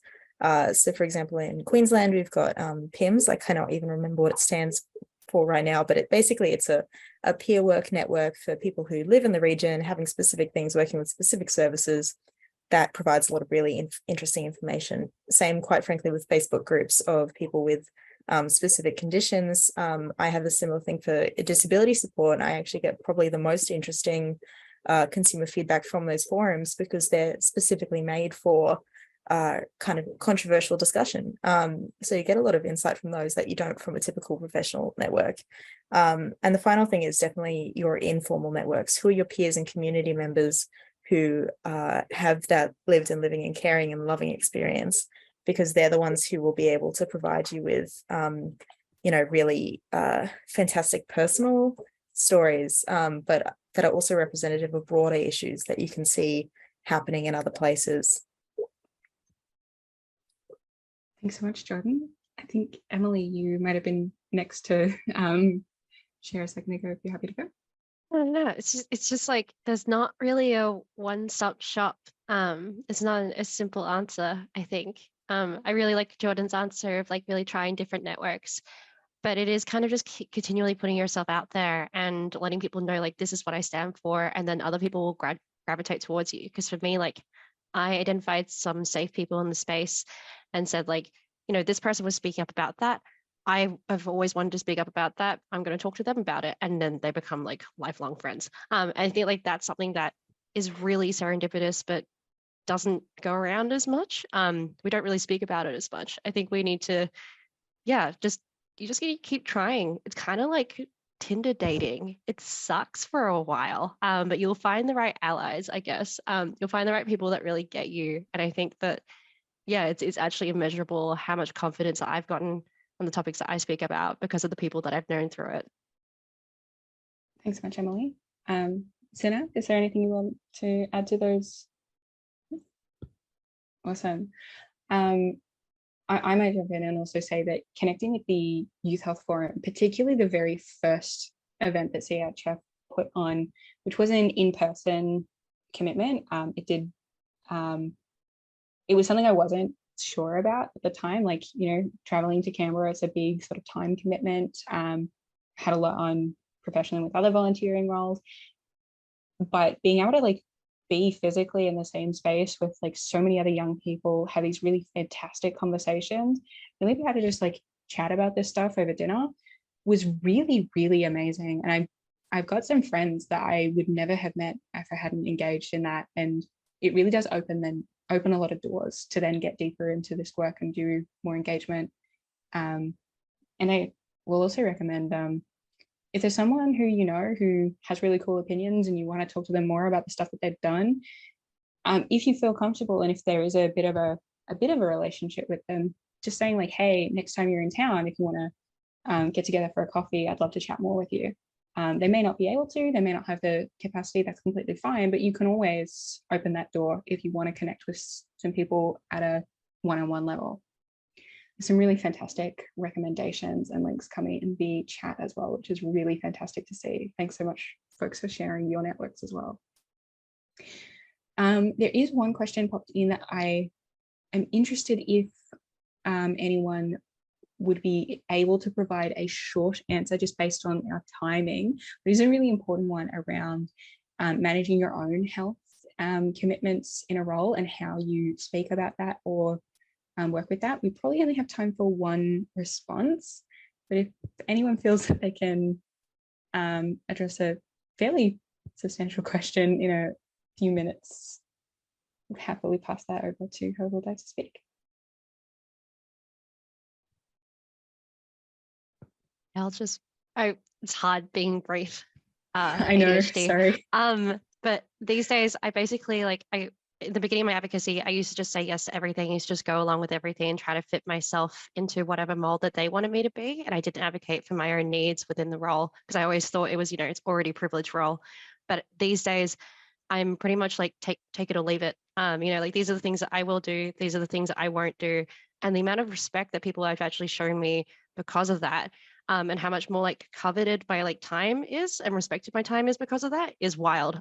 So really encourage you to do that from the very beginning, like whether it be job interviews or anything, just say like, these are my access needs and wants and abilities. If you're not able to provide that, totally cool. And at least there's a lot of autonomy within that. You can choose to still go with it, but you can also choose to just leave, and it's up to them. Like you need them. They need you a lot more than you need them.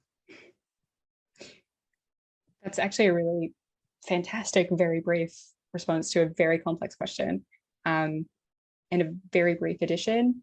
Going back to your rights in the healthcare space, there are a lot of things that they are required to support you with as much as they can. It can be awkward and uncomfortable sharing what your needs are in the space, but most organizations want to hear and they want to support you to do this work in whatever ways that you need support. But with that, a huge thank you to our panelists. I know that many of us could ask these kind of questions for a lot longer. Hopefully one day we will have an opportunity to get together over dinner and talk stuff, consumer participation forever. But we do have to wrap on up there. And I believe I need to potentially throw the mic to our CHF team for if I believe there is an evaluation that people might need to know about, and if there's any other information about our next masterclass sessions that you would like to let people know about. Yeah, thank you, Georgia. And a big thank you to everyone who presented, everyone who contributed today. Georgia put in so much work and was so organized and is so knowledgeable. And getting to see that from a different perspective was amazing. So for everything, thank you very much, Georgia. And again, thank you to our panelists who just have, again, incredible experience, insight, and share their perspectives and experiences so well. So thank you. Thank you to everyone who's here as well. So we do have a survey for everyone. It will go out into an email. I'll also pop it in the chat now. It's SurveyMonkey. It's, I believe, anonymous. If not, we'll make sure that it is. It's basically to help us find out what you enjoyed, what you didn't enjoy, what you think could be done better, what you'd like to see next time.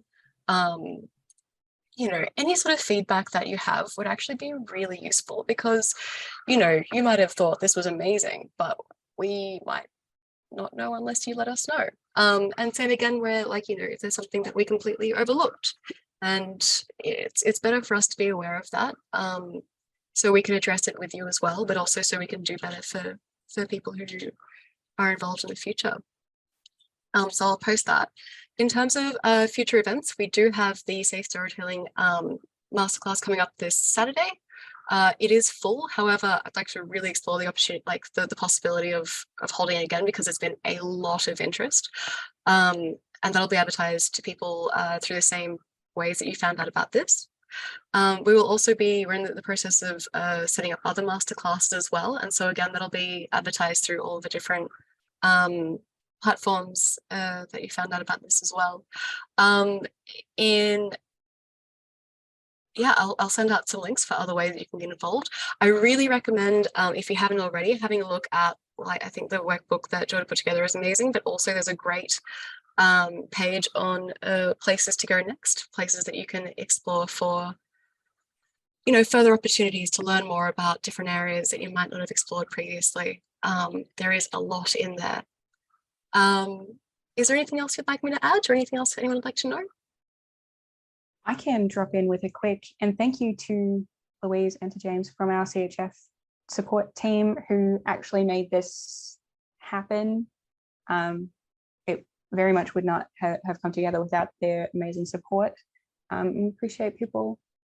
Always appreciate people coming in and working on a Saturday to help consumers learn and connect with each other. It's really important. Thank you.